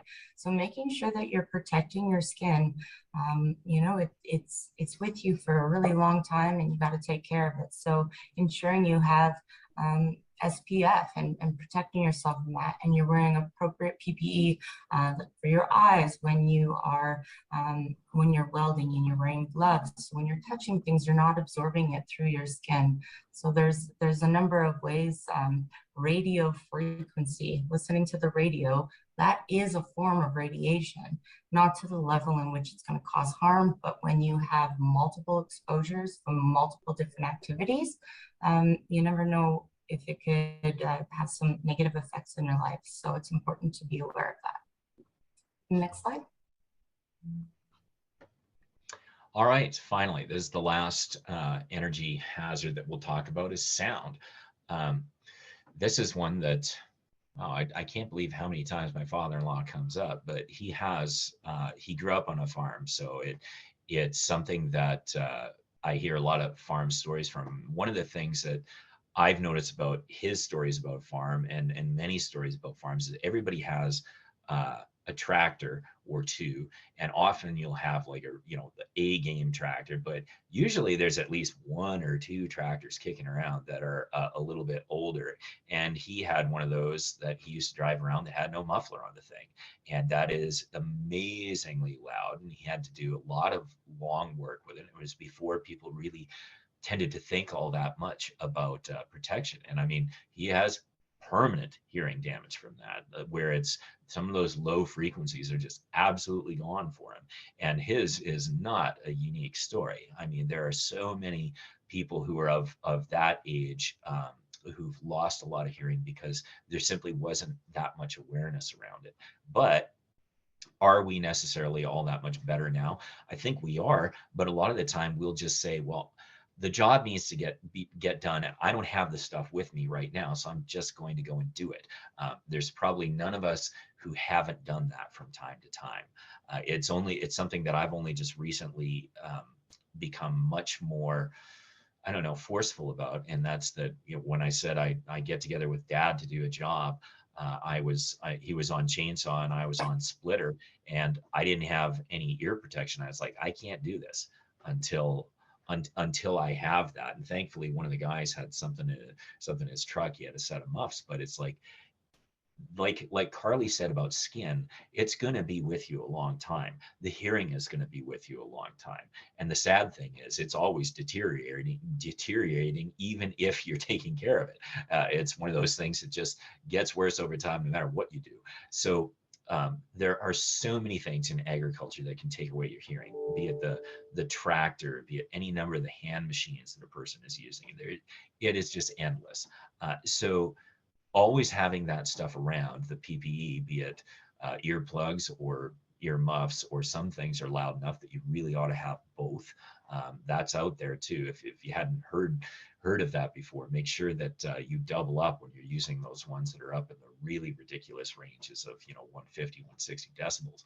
But the point is to watch for that when you're in any one of those situations. Again, that picture that I had at the beginning had the big truck with the grains going in there, and it's like, how many of these hazards were present in that picture? A great number of them, including this one.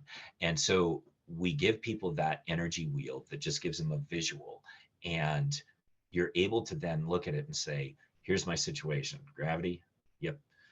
Pressure, nope, shouldn't be. But it makes you do that sort of second think, and I've had, I don't know how many anecdotes of people just telling me after we've done this presentation with them, because we'll show them, when we do the full-size presentation, we'll show them a work application and a home application and say, hey, how many have got this going on? It's like, oh yeah, I'm around that hazard all the time, and I don't even tend to think of it. That's why it's really good to use this to evaluate it. And in agricultural life, home life, work life, they're pretty close to each other. And so it's really important to have some way of identifying hazards. This is one way. If you have another way, great. But it's important to have something that reminds you to look for the things that could harm you, either immediately and seriously or over time. All right, next slide, please. So one of the things that we always encourage people to do after we do one of these sessions is, hey, make a personal commitment to, zero is real. That is the belief that all harm loss incidents can be prevented. Because we believe that, take an action. We tell our folks here, we even give them a card back when we were in person and say, here, write this on this. And, you're not handing it in. Pin it up at your desk, put it in your wallet, do whatever you want, but write something down where you're making a commitment to what you're going to do to be a better safety leader. And I thought about not doing it, like in this slide, because we're presenting to a group of people about, hey, here's our safety culture. But I thought, no, that's silly. I'm going to tell you, if you saw anything in here where you're like, well, that is a good safety principle, or that is a good safety strategy. If you saw something like that, yeah, write it down. Write on a post, say, I'm going to do this more. I'm going to do this. Make some commitment to yourself or to your organization, or that you're going to take back to your organization and say, this is a way we can enhance our safety culture. This is a way I can enhance my safety culture. Think of something that you're like, yeah, I thought that was a good idea, and create some kind of an action on it, commit to it. That's what we encourage people to do at our company. And I would just say, well, why wouldn't I encourage you to do it, having given you the presentation today? So that's, I think we're moving on, Ron, to any questions, and we'll open it up to any one of us. If anyone has a question to ask us in either the Q&A, the chat, or. Yeah, hey, thanks, Adam, Colleen, Karlee. Wow, as a person from a larger organization, but a different industry. I'm from the ag machinery industry, but the safety culture and your approach to it, the similarities really impress me. And it's too bad for me that we're not doing this in person, because I'd corner all three of you and have an extended discussion on this. But one comment, zero is real. A colleague of mine from a competing company, actually it was John Deere, one of our sponsors, years ago, told me that all accidents are preventable. And when I was starting to get into the practice of product safety engineering, I didn't quite believe it. I thought, accidents are accidents. Accidents are going to happen. But if you go in with the attitude that all accidents are preventable and understanding how those accidents can happen, that is a good message and a good way to run your culture, your company culture. So that is really highly appreciated on there. Probably taking a little bit deeper dive for a question. Do you perform root cause analysis, and then from that I see the positive reaction to that, and then how do you work that into your so-called, for lack of a better term, lessons learned? Any of you? Sure, I'll start. So I appreciate the feedback on the goal or our vision of zero. We do know that errors can occur, and but we have set that lofty vision of zero because the alternative of zero is then accepting that, making some sort of acceptance that incidents are inevitable and not really taking action to prevent them. So if we do have an incident or a near hit or some sort of scenario where we need to learn and investigate, we do root cause analysis to understand causal factors related to those incidents, and then we share our lessons and any required corrective actions across the organization. And we've even recently launched a pilot process called Learning Teams, so that we can look at our incidents from a less of a deeply investigative standpoint, but more of a collaborative way of coming together and looking at what's occurred and talking about it from the standpoint of, okay, what do we know about how this incident may have happened? What's been working in other parts of the organization that we could share across as well? So that is probably less of an evidence-based type of process, and more trying to get anecdotal information out of folks and sharing good practices across the organization. At the end of the day, I will say from a cultural standpoint, the most important thing is that we're working on building that sense of confidence in psychological safety, that reporting is the best thing to do in the face of incidents or actions or states where we are observing anything that could cause an unsafe scenario. Okay, yeah, thank you for that. By the way, I'm going to steal that energy wheel from you for my work, because I see a lot of value in that, and I hope encourage others to take from that. So to keep things moving along here, again, thank you so much, Colleen, Adam, and Karlee, for your presentation. Very, very inspiring. A lot of good information there, and hope you enjoyed the rest of the conference. And at this point in time, I'd like to move to our next speaker, Dr. William Pickett. Hello. Hey, good afternoon. Good afternoon. And I'll just give a brief introduction to you, and then I'll turn it over, because I don't want to steal your thunder, but just to give our participants a little bit of Background here, Dr. William Pickett is a professor of epidemiology with appointments at Brock University in St. Catharines, Ontario, and Queen's University in Kingston, Ontario. He has taught research methods to undergraduate, graduate, and medical students for more than 2 decades. He and his colleagues have an active research program that includes study of injury in farm and rural populations. He was one of the co-founders of the Canadian Agricultural Injury Surveillance Program, which is now CARE, and run in part by CASA. So that's super. And he's also led a number of major studies of health of farm and rural populations funded by our Canadian Institutes of Health Research. He has particular interests in the health of children and currently co-directs a national study of adolescents and their health behaviors for Canada as part of a 50-country international study called Health Behavior in School-Age Children. His own roots are rural, and his thinking was influenced by his father, Dr. Charles Pickett, who was a rural coroner on southeastern Ontario for 40 years. Dr. Pickett cares deeply about the populations that he studies and tries to actively listen to their voices and perspective.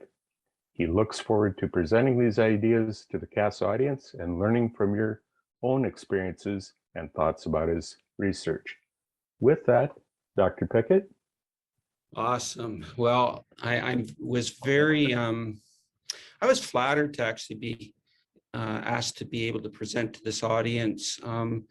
I've worked in the area of farming and health for a long time, and I have many, many fond memories and good colleagues who have been associated with CASA, and I consider this a privilege. I'm going to talk today about some thinking that I've been doing about risks in farm culture.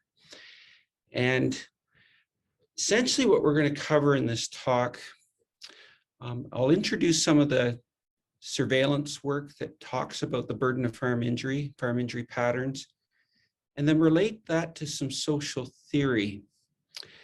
I'll talk about our research and then evidence in support of that social theory, and then maybe some of the professional implications of what I have to say. I don't pretend to be an expert in this. I've generated some ideas after reflecting on my research over 20 years. I wanted to say I value the voices of my farm safety colleagues, and I'd like to speak and then maybe have an opportunity to listen to your perspective about what I have to say. And I have 3 questions for you that I'll say now, and I'd hope that people might engage with them in the chat. And the first is, do risks related to culture and tradition drive injury rates at all on farms? Your perspective on that. Second, if you can think of one example of a farm safety intervention that focused on culture and tradition and worked, could you share that? And a really selfish question for me is, what are the major research needs in this field of study? So let's start by talking about the burden of farm injury in Canada.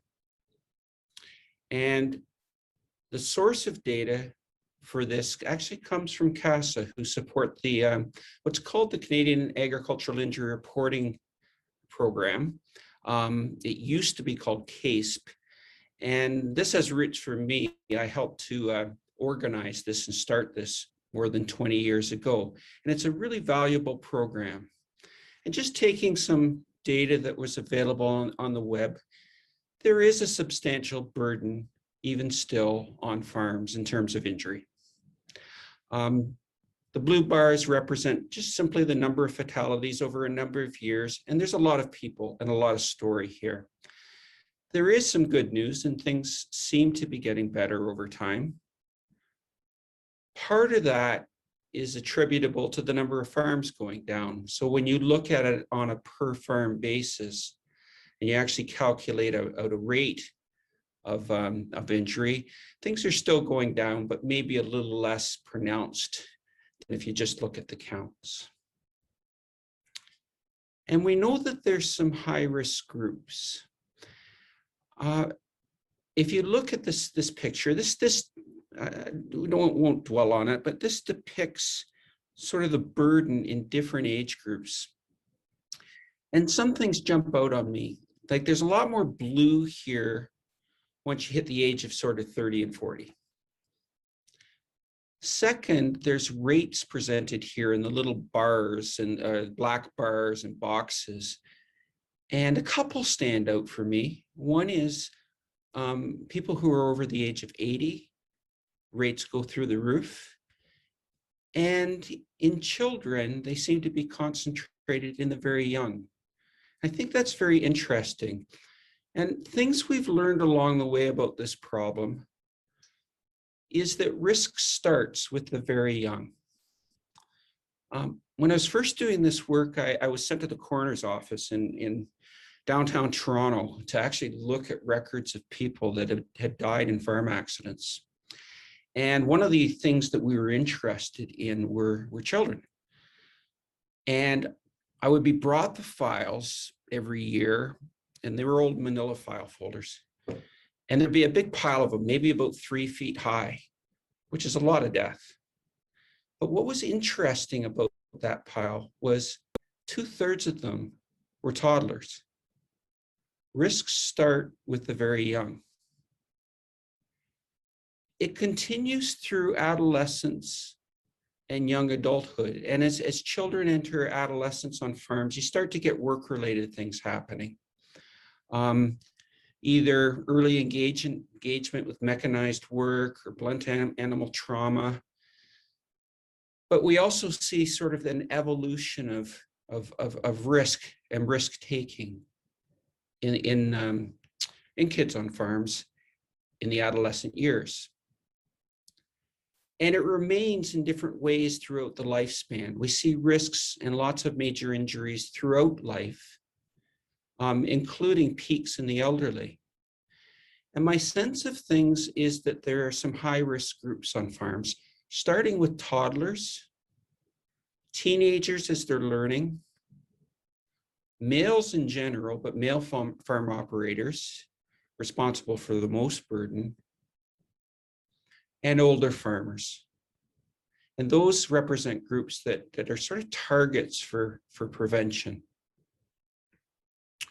But what's interesting about these different patterns is that these patterns they're connected. And what connects them is there's some unique things about farm culture, and there's some unique things about risk-taking patterns that I've been thinking about. So what do I mean by this? We know that farms can be unforgiving physical environments. Farmers and their families and their workers are subjected to all sorts of mechanical risks, all sorts of animal and zoonotic risks, lots of things associated with weather and lots of forces. So farms are unforgiving, and that undoubtedly contributes to major trauma. But I've been thinking about whether culture and tradition may also be strong determinants. The ways that we go about our business, the things we pass on from grandparents to parents to children. So there's a little bit of relevant social theory, and I'm not a psychologist, and I'm going to just speak in very simple terms, but it's very clear that farming includes an element of risk-taking. And that risk-taking can show up in different ways, different things that people do with their operation. And the guts of the theory is that risk is sometimes rewarded. You know, we're rewarded, or farms are rewarded for better productivity, for working long hours. They're rewarded sort of from a family perspective in terms of passing on really good things between generations that might involve bringing a child into that work site or bringing them along in a tractor during work. There's value in that. There's the self-worth that comes from the pride in your traditions. Risk-taking and our practices can be rewarding, sort of both culturally and socially, and also economically. And there's fancy terms that describe this, but culture drives behavior. And in agricultural societies, many of their values and practices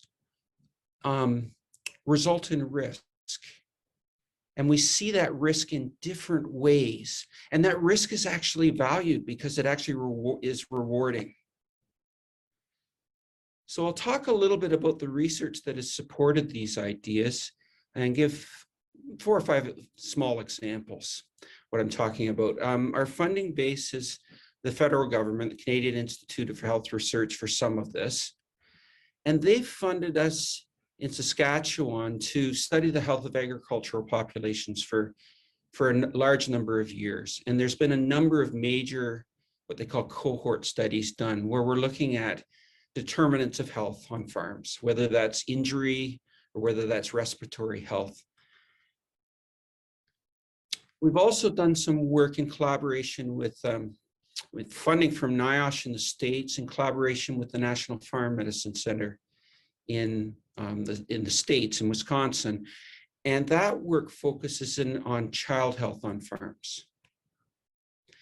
And as was mentioned during the introduction, the Public Health Agency funds us to do some work on the health of adolescents, and have a particular interest in child and adolescent health.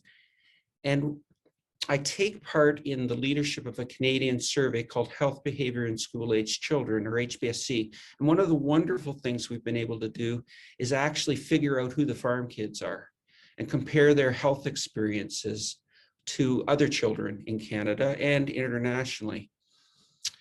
So that's actually a valuable source of data too, when you're starting to look at these sort of social things.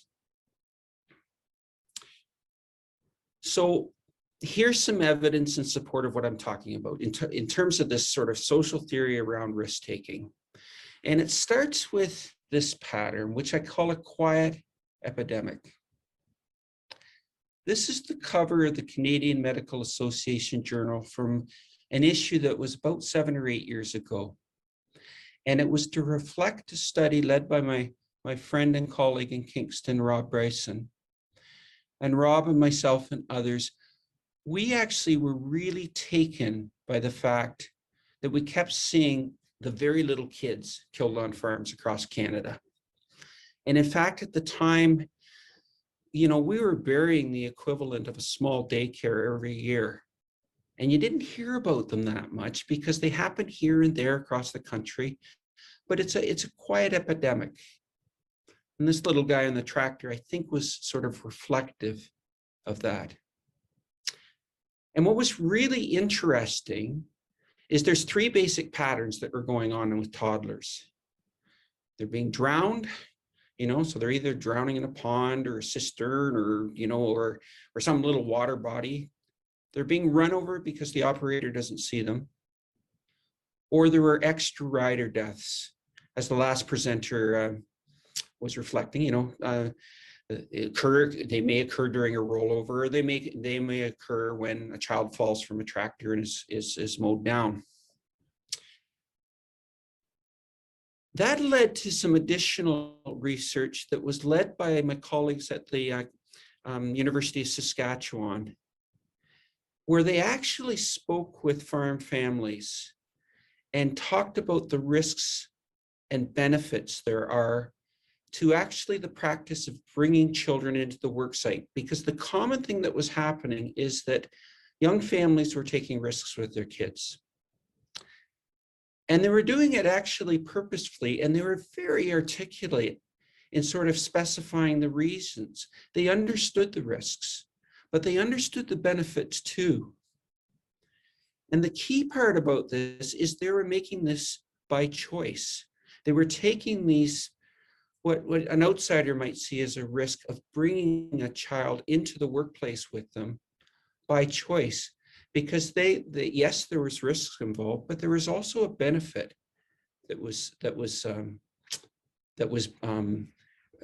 potentially there to the family and the child. And I'll come back to that. And the issue here is that cultural risks and this type of risk taking is rewarded. You know, bringing your kid into the work site it's good for the family. It's passing on tradition. It's exposing little guys to what people do for a living in your life. It's creating better bonds between parents and grandparents and children. It's showing them the value of hard work. So that cultural risk was rewarded with some pretty tangible things. But there was a trauma risk attached to that too. So there's a balancing act going on. The second pattern that I'll sort of highlight is adolescent risk taking. So teenagers, they're getting into the age of actually starting to do work, lots of recreational things, and actually lots of overt risk takings, you know, things like getting drunk for the first time, hanging out in bush parties. You can imagine the different things that farm culture engages in. We've all experienced that. So we see very distinct patterns of work-related risk. We see very distinct patterns of recreational risks. And these risks have both physical and emotional costs. Myself and colleagues at the National Farm Medicine Center in the States, we did a little look at risk-taking using our child health survey data. And we looked at the experiences of farm adolescents. And what we found here was that overt risk-taking was really common in farm kids. We saw it in both boys and girls. Risk-taking was higher than when we compare it to urban kids, but also to rural non-farm kids. That risk-taking was related strongly to injury experiences, and it related strongly to their emotional health. So the message I've got here is this is an age or time when cultural risks seem to be reinforced. And the risk-taking comes out in different ways. It comes out in the work practices that young people have, but it also comes out in terms of the adult behaviors they're experimenting with. And farm kids seem to be especially at higher risk. That puts them at risk for, you know, poor health and for emotional problems and for injury. So here's a second example of sort of a cultural thing going on where farm kids are a bit different. We've had the toddlers, and now we've had, you know, the next developmental stage. The third pattern that sort of relates to this, it's a bit of a tangent, is gendered injury risks. So you just have to look at the care registry to see what I'm talking about. Look at the dominance of male injuries here. You know, sort of ratios of 4-to-1 up to 10-to-1, depending on the age group that you're involved. This is a male-dominated injury problem, and it starts young. My friend Rob Bryson used to say, you know, treat your boys like they treat your girls. He thought that would be a great health promotion campaign, because we were seeing little boys killed in really disproportionate numbers, starting at age 1 and 2. So that's a very gendered thing, and it has to do with how a culture treats its children and treats treats all of the age groups in terms of gendered norms. So a universal pattern that we see is boys have greater rates of injury in terms of major injury. It doesn't matter what age group you look at. Males are greater than females. Similarly, males and females, boys and girls are greater in terms of risk engagement. It's true across the life course. And there are many cultural explanations to this, but it's another example where the farm culture and gendered social roles are actually driving injury patterns. That risk-taking and the roles that we put people into are, I would argue, driven by culture, and it's reflected in our injury statistics. Pattern 4 that we see. So in our farm work that's led out of the University of Saskatchewan, one of the things that we've recently studied is the intergenerational transfer of safety and risk between farm operators and the kids that are actually working on farms. And I've got a fancy picture here. I could sit and explain the axes and to take a bit of time with you on that, but I think I'll just put it into words. What we did was we actually measured the risks that farm operators were taking on their farms and sort of the safety state of the farm. And what we found when we measured those farms is farm operator risks went down, things got safer. Young workers similarly seemed to engage in less hazard. And as farm operator hazards went up, young workers engaged in more hazards. And we had a number of scales to actually measure this and explain this, but things seem to be passed between generations. So we know that safety culture drives risk-taking, and it's especially pronounced in farm environments. And it's maybe why this injury problem is so difficult. It crosses generations, it crosses families, and it's handed down from father and mother to child. Safety culture drives risk-taking. And my last pattern here is that risks persist as farmers age. And you'll remember a little bit of the bar graph. I said that farmers, when they get to be sort of up into their 70s and 80s and are working, their rates go up. It's amazing the longevity that our farm colleagues, our farmers have in their work site. And, you know, we all face the inevitability of aging. It affects our cognition, it affects our physical ability, and that puts us at risk.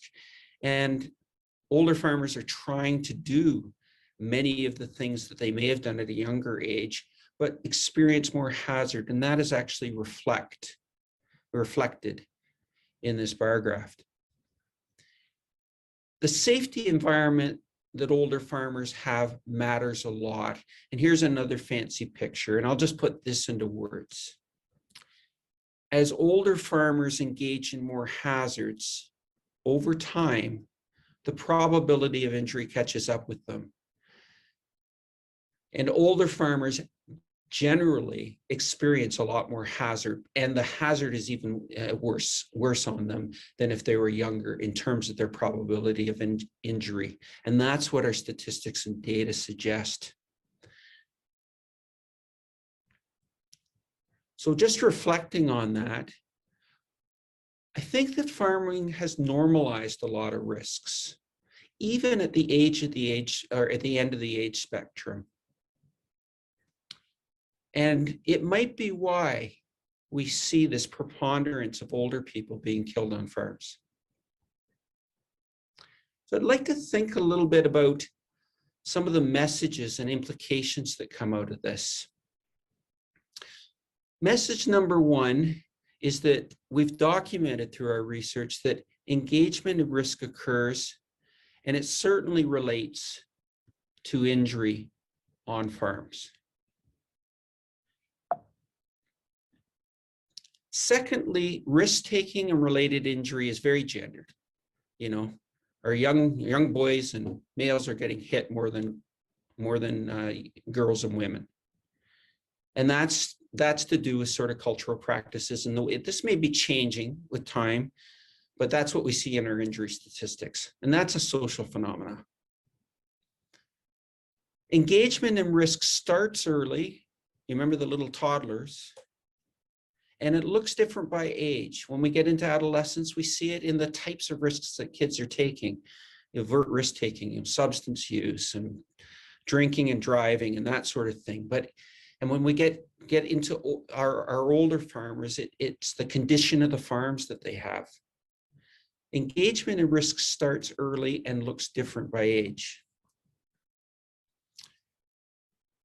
Safety risks occur across the lifespan, and we see them transferred between generations.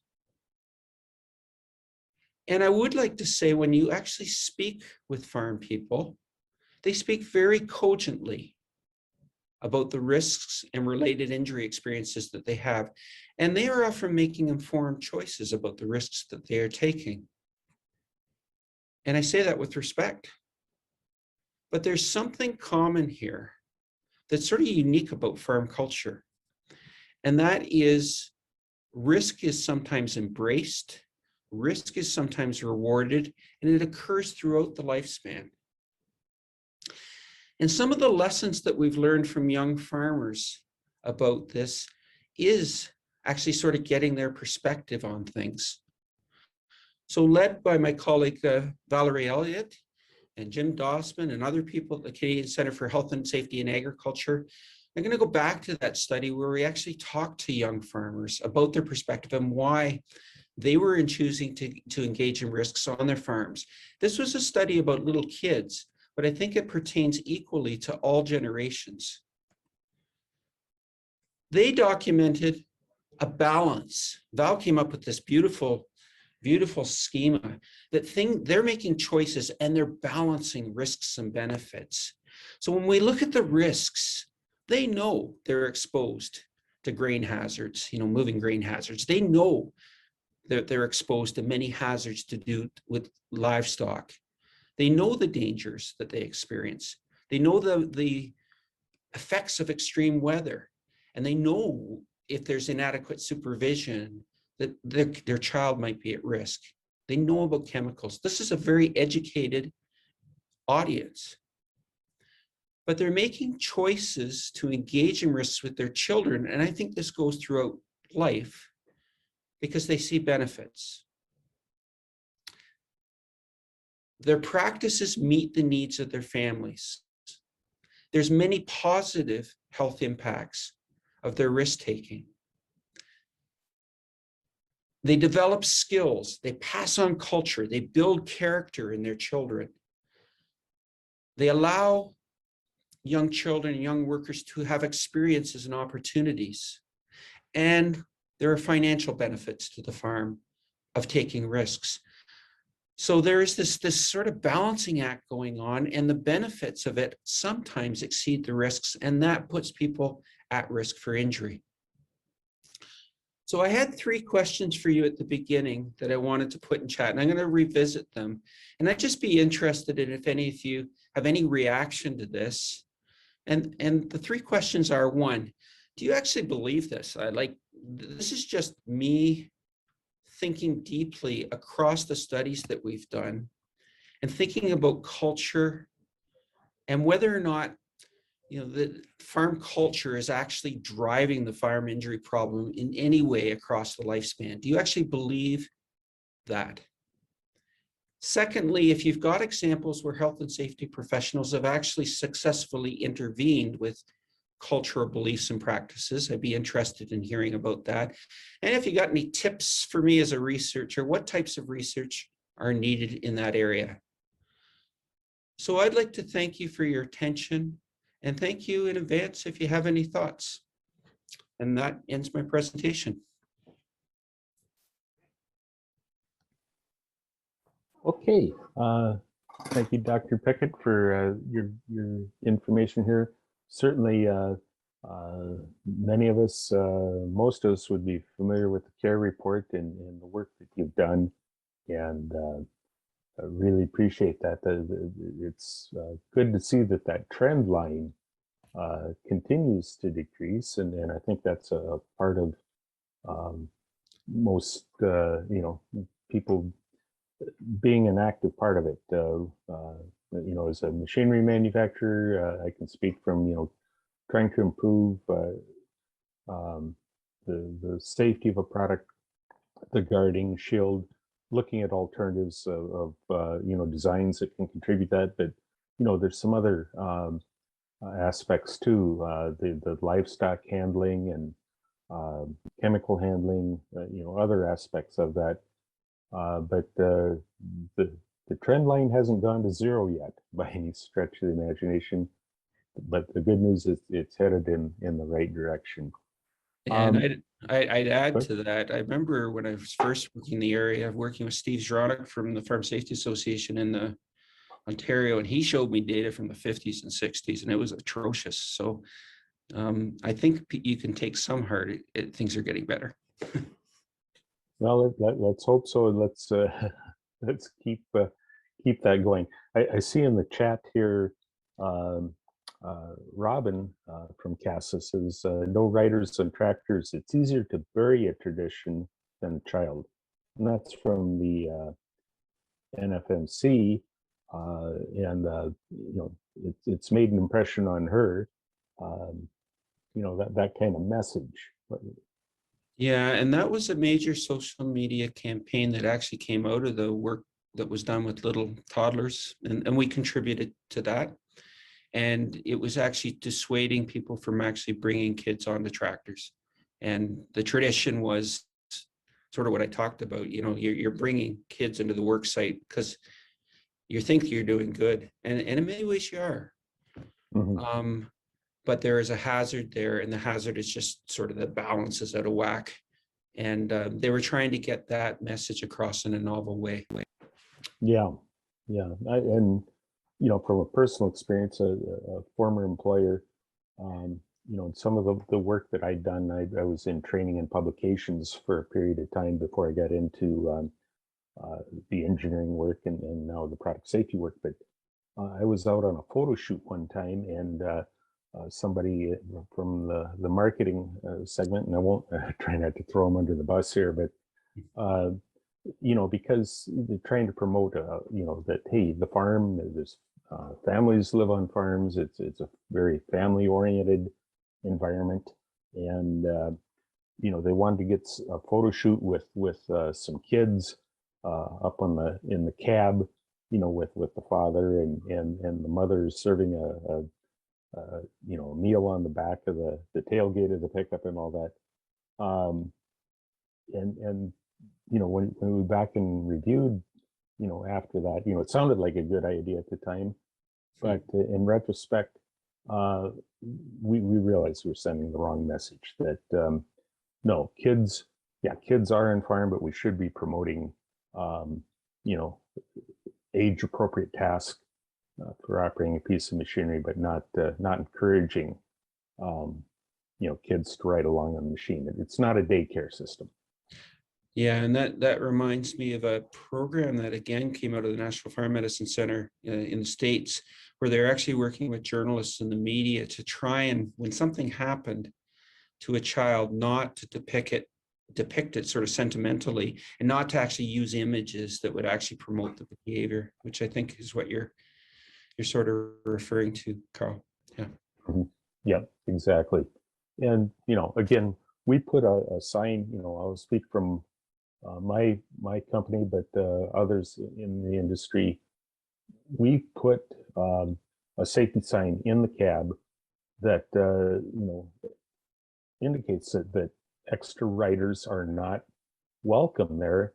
And I've internally in my company, I've had to take people to the woodshed for using the term buddy seat. You're going to be your buddy if they're not there. The only reason somebody should be in that instructional seat, as we refer to it, and that's what the safety standard calls. If you're in there for diagnostics or training, that's appropriate to have somebody in there, and then put the seat belt on, of course, and we explain that in the operator's manual.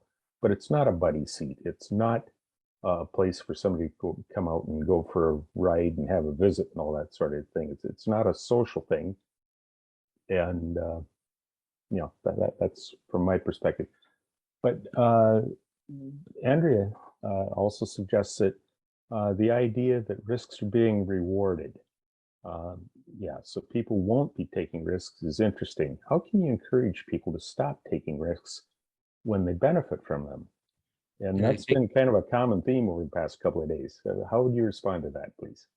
I think that's actually one of the major challenges.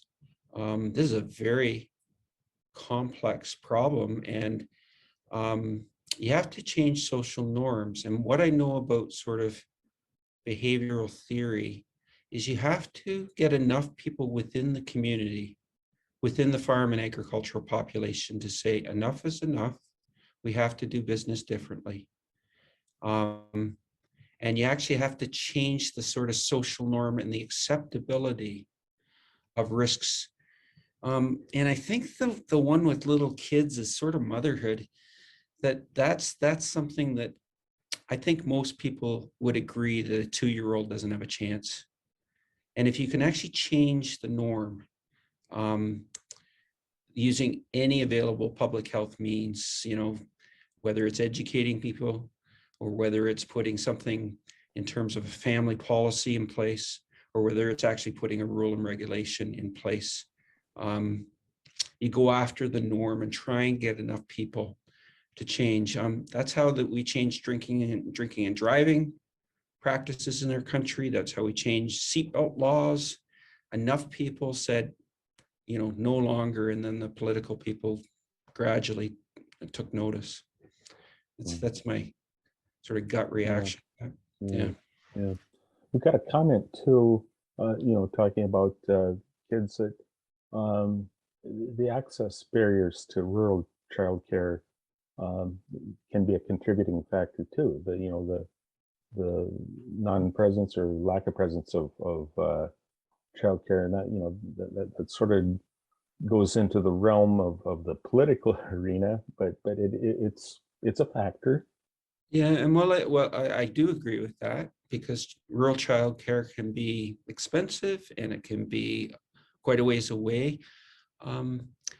There's folks that have done research on this, and even in the presence of sort of subsidized daycare that's available readily, oftentimes farm families will choose not to use it. And I think it's because they want to sort of take responsibility for their kids. And they don't want somebody else actually instructing them in terms of their values, and that one isn't that. You would think that would be an obvious solution: get kids out of the environment and into rural daycare, but that's complex too. Oh, very much so, very much so. Yeah. Exactly. And it ties back, as you said, the cultural is, yeah, you want to have your next generation on the farm. They're being exposed to the farm practices and that way of life, and even when it's age appropriate, contributing to the productivity on the farm. Yeah. So it is very complex. I don't disagree with that at all. We do have a question here. Do you know if there are any plans to do any updated reports regarding age and gender injuries and fatalities on the farm? I'd have to I'm no longer involved in the CARE initiative. I was for the first sort of 10 years of existence. I do know that it's still funded and maintained out of the University of Alberta, and I'd have to ask our colleagues there to talk about their plans for new data, if that's what's being asked. I do know that they recently produced a fairly major report on children and gendered patterns of injury in kids that's available. I could share that sort of offline if you'd like, but then I'd have to go and ask if they're going to be updating the CARE database that's available online.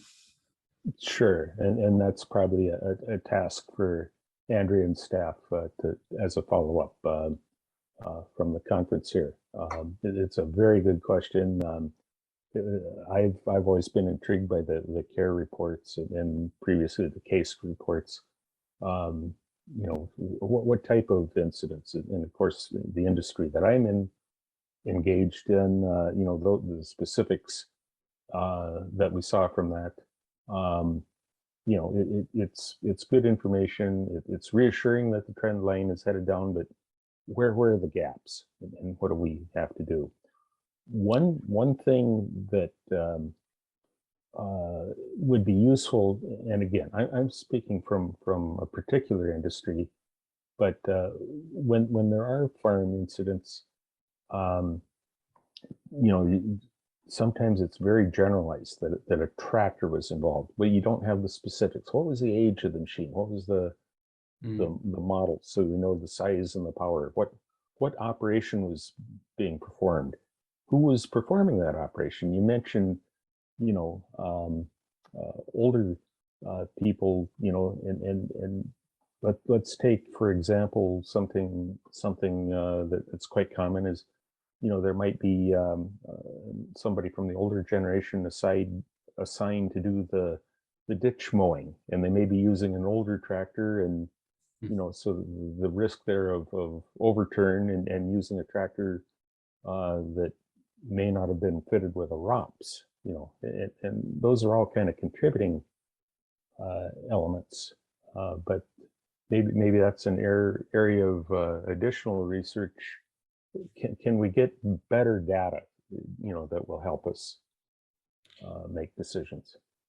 Yeah, we have some from our Saskatchewan-based studies where we actually had a fairly large number of older farm operators help us and collaborate with that. And it sort of reinforces what you've been saying. We do find that aged equipment is involved a lot of time in their operation, and it relates to injury. And we do find sort of the better condition of the farms, the lower the injury rate, and you see really pronounced in older farmers that farms are unforgiving if all the safety equipment isn't there, and it tends to happen more when there's more dated equipment. And it's a bit of a stereotype, but I think that is actually real. People aren't replacing equipment when they get older. Very good. Do you have any other questions or comments? I see Robin has posted here in the link for the care report. Can be access to it. So it is recognized and appreciated, the work they've done into that. And I'd just like to thank the audience. Like, these online things they're a treat. I've been teaching online for a couple of years now, and with the pandemic, and I really respect the fact that you're here and engaged and trying to make this work. Sort of kudos to you for doing that, and I appreciate this opportunity very much. Oh, super. In the chat, David Sullivan has put a link to evaluation of self-reported agricultural tasks, safety concerns in health and safety behaviors of young adults in U.S. collegiate agricultural programs. So something very specific there, but looks like it's very age focused too. Are you familiar with that study? No, I actually don't know that, and I'll look forward to reading what my colleagues have produced. Super. Yeah, very good. Okay. Any other questions or comments before we wrap up for the day? It's looking like we've covered the bases for now. Any final words, Dr. Pickett? Just thanks again for the opportunity. I think these are new ideas to me, and I just wanted to have an opportunity of sort of thinking out loud about them, and I appreciate people's reaction to them. So thanks very much. Super, and thanks to all who've contributed that, but certainly Dr. Pickett, thank you for taking the time and presenting to us this afternoon. A lot to think about, and certainly hope to have you back again, and maybe some new research and findings for us to ponder, but we still got some work to do. as it appears. And appreciate the effort on that. Yeah, I appreciate your sentiments there too. Okay, take care. Yeah, thank you. Thank you. So, yeah, so kind of as a wrap up today too here. It's really been a pleasure to be involved in the conference here this year.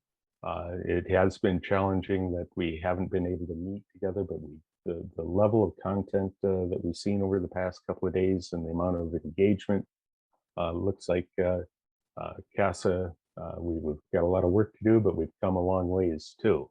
So I want to thank CASA, Andrea Lear and her staff for all of the hard work that have gone into producing an excellent conference again. Hopefully next year we can meet face to face and have that kind of engagement. I want to thank all of our presenters. Again, just super content, a lot for us to, you know, kind of contemplate and hopefully apply to our daily work in ag safety. Just also want to remind here as we wrap up that all presentations had been recorded and they will be available to share with all registered participants at the end of the conference. So with that, I'm going to call for adjournment, and thanks again to everyone. Go and be safe. Remember to that our vision is a safe and sustainable agriculture where healthy Canadian farm communities thrive, and maintain our mission to engage with community partners to promote safety and health in agriculture by providing leadership, support, and resources. And I think we've demonstrated that over the past couple of days. With that, thank you very much. We'll see you next year. So long.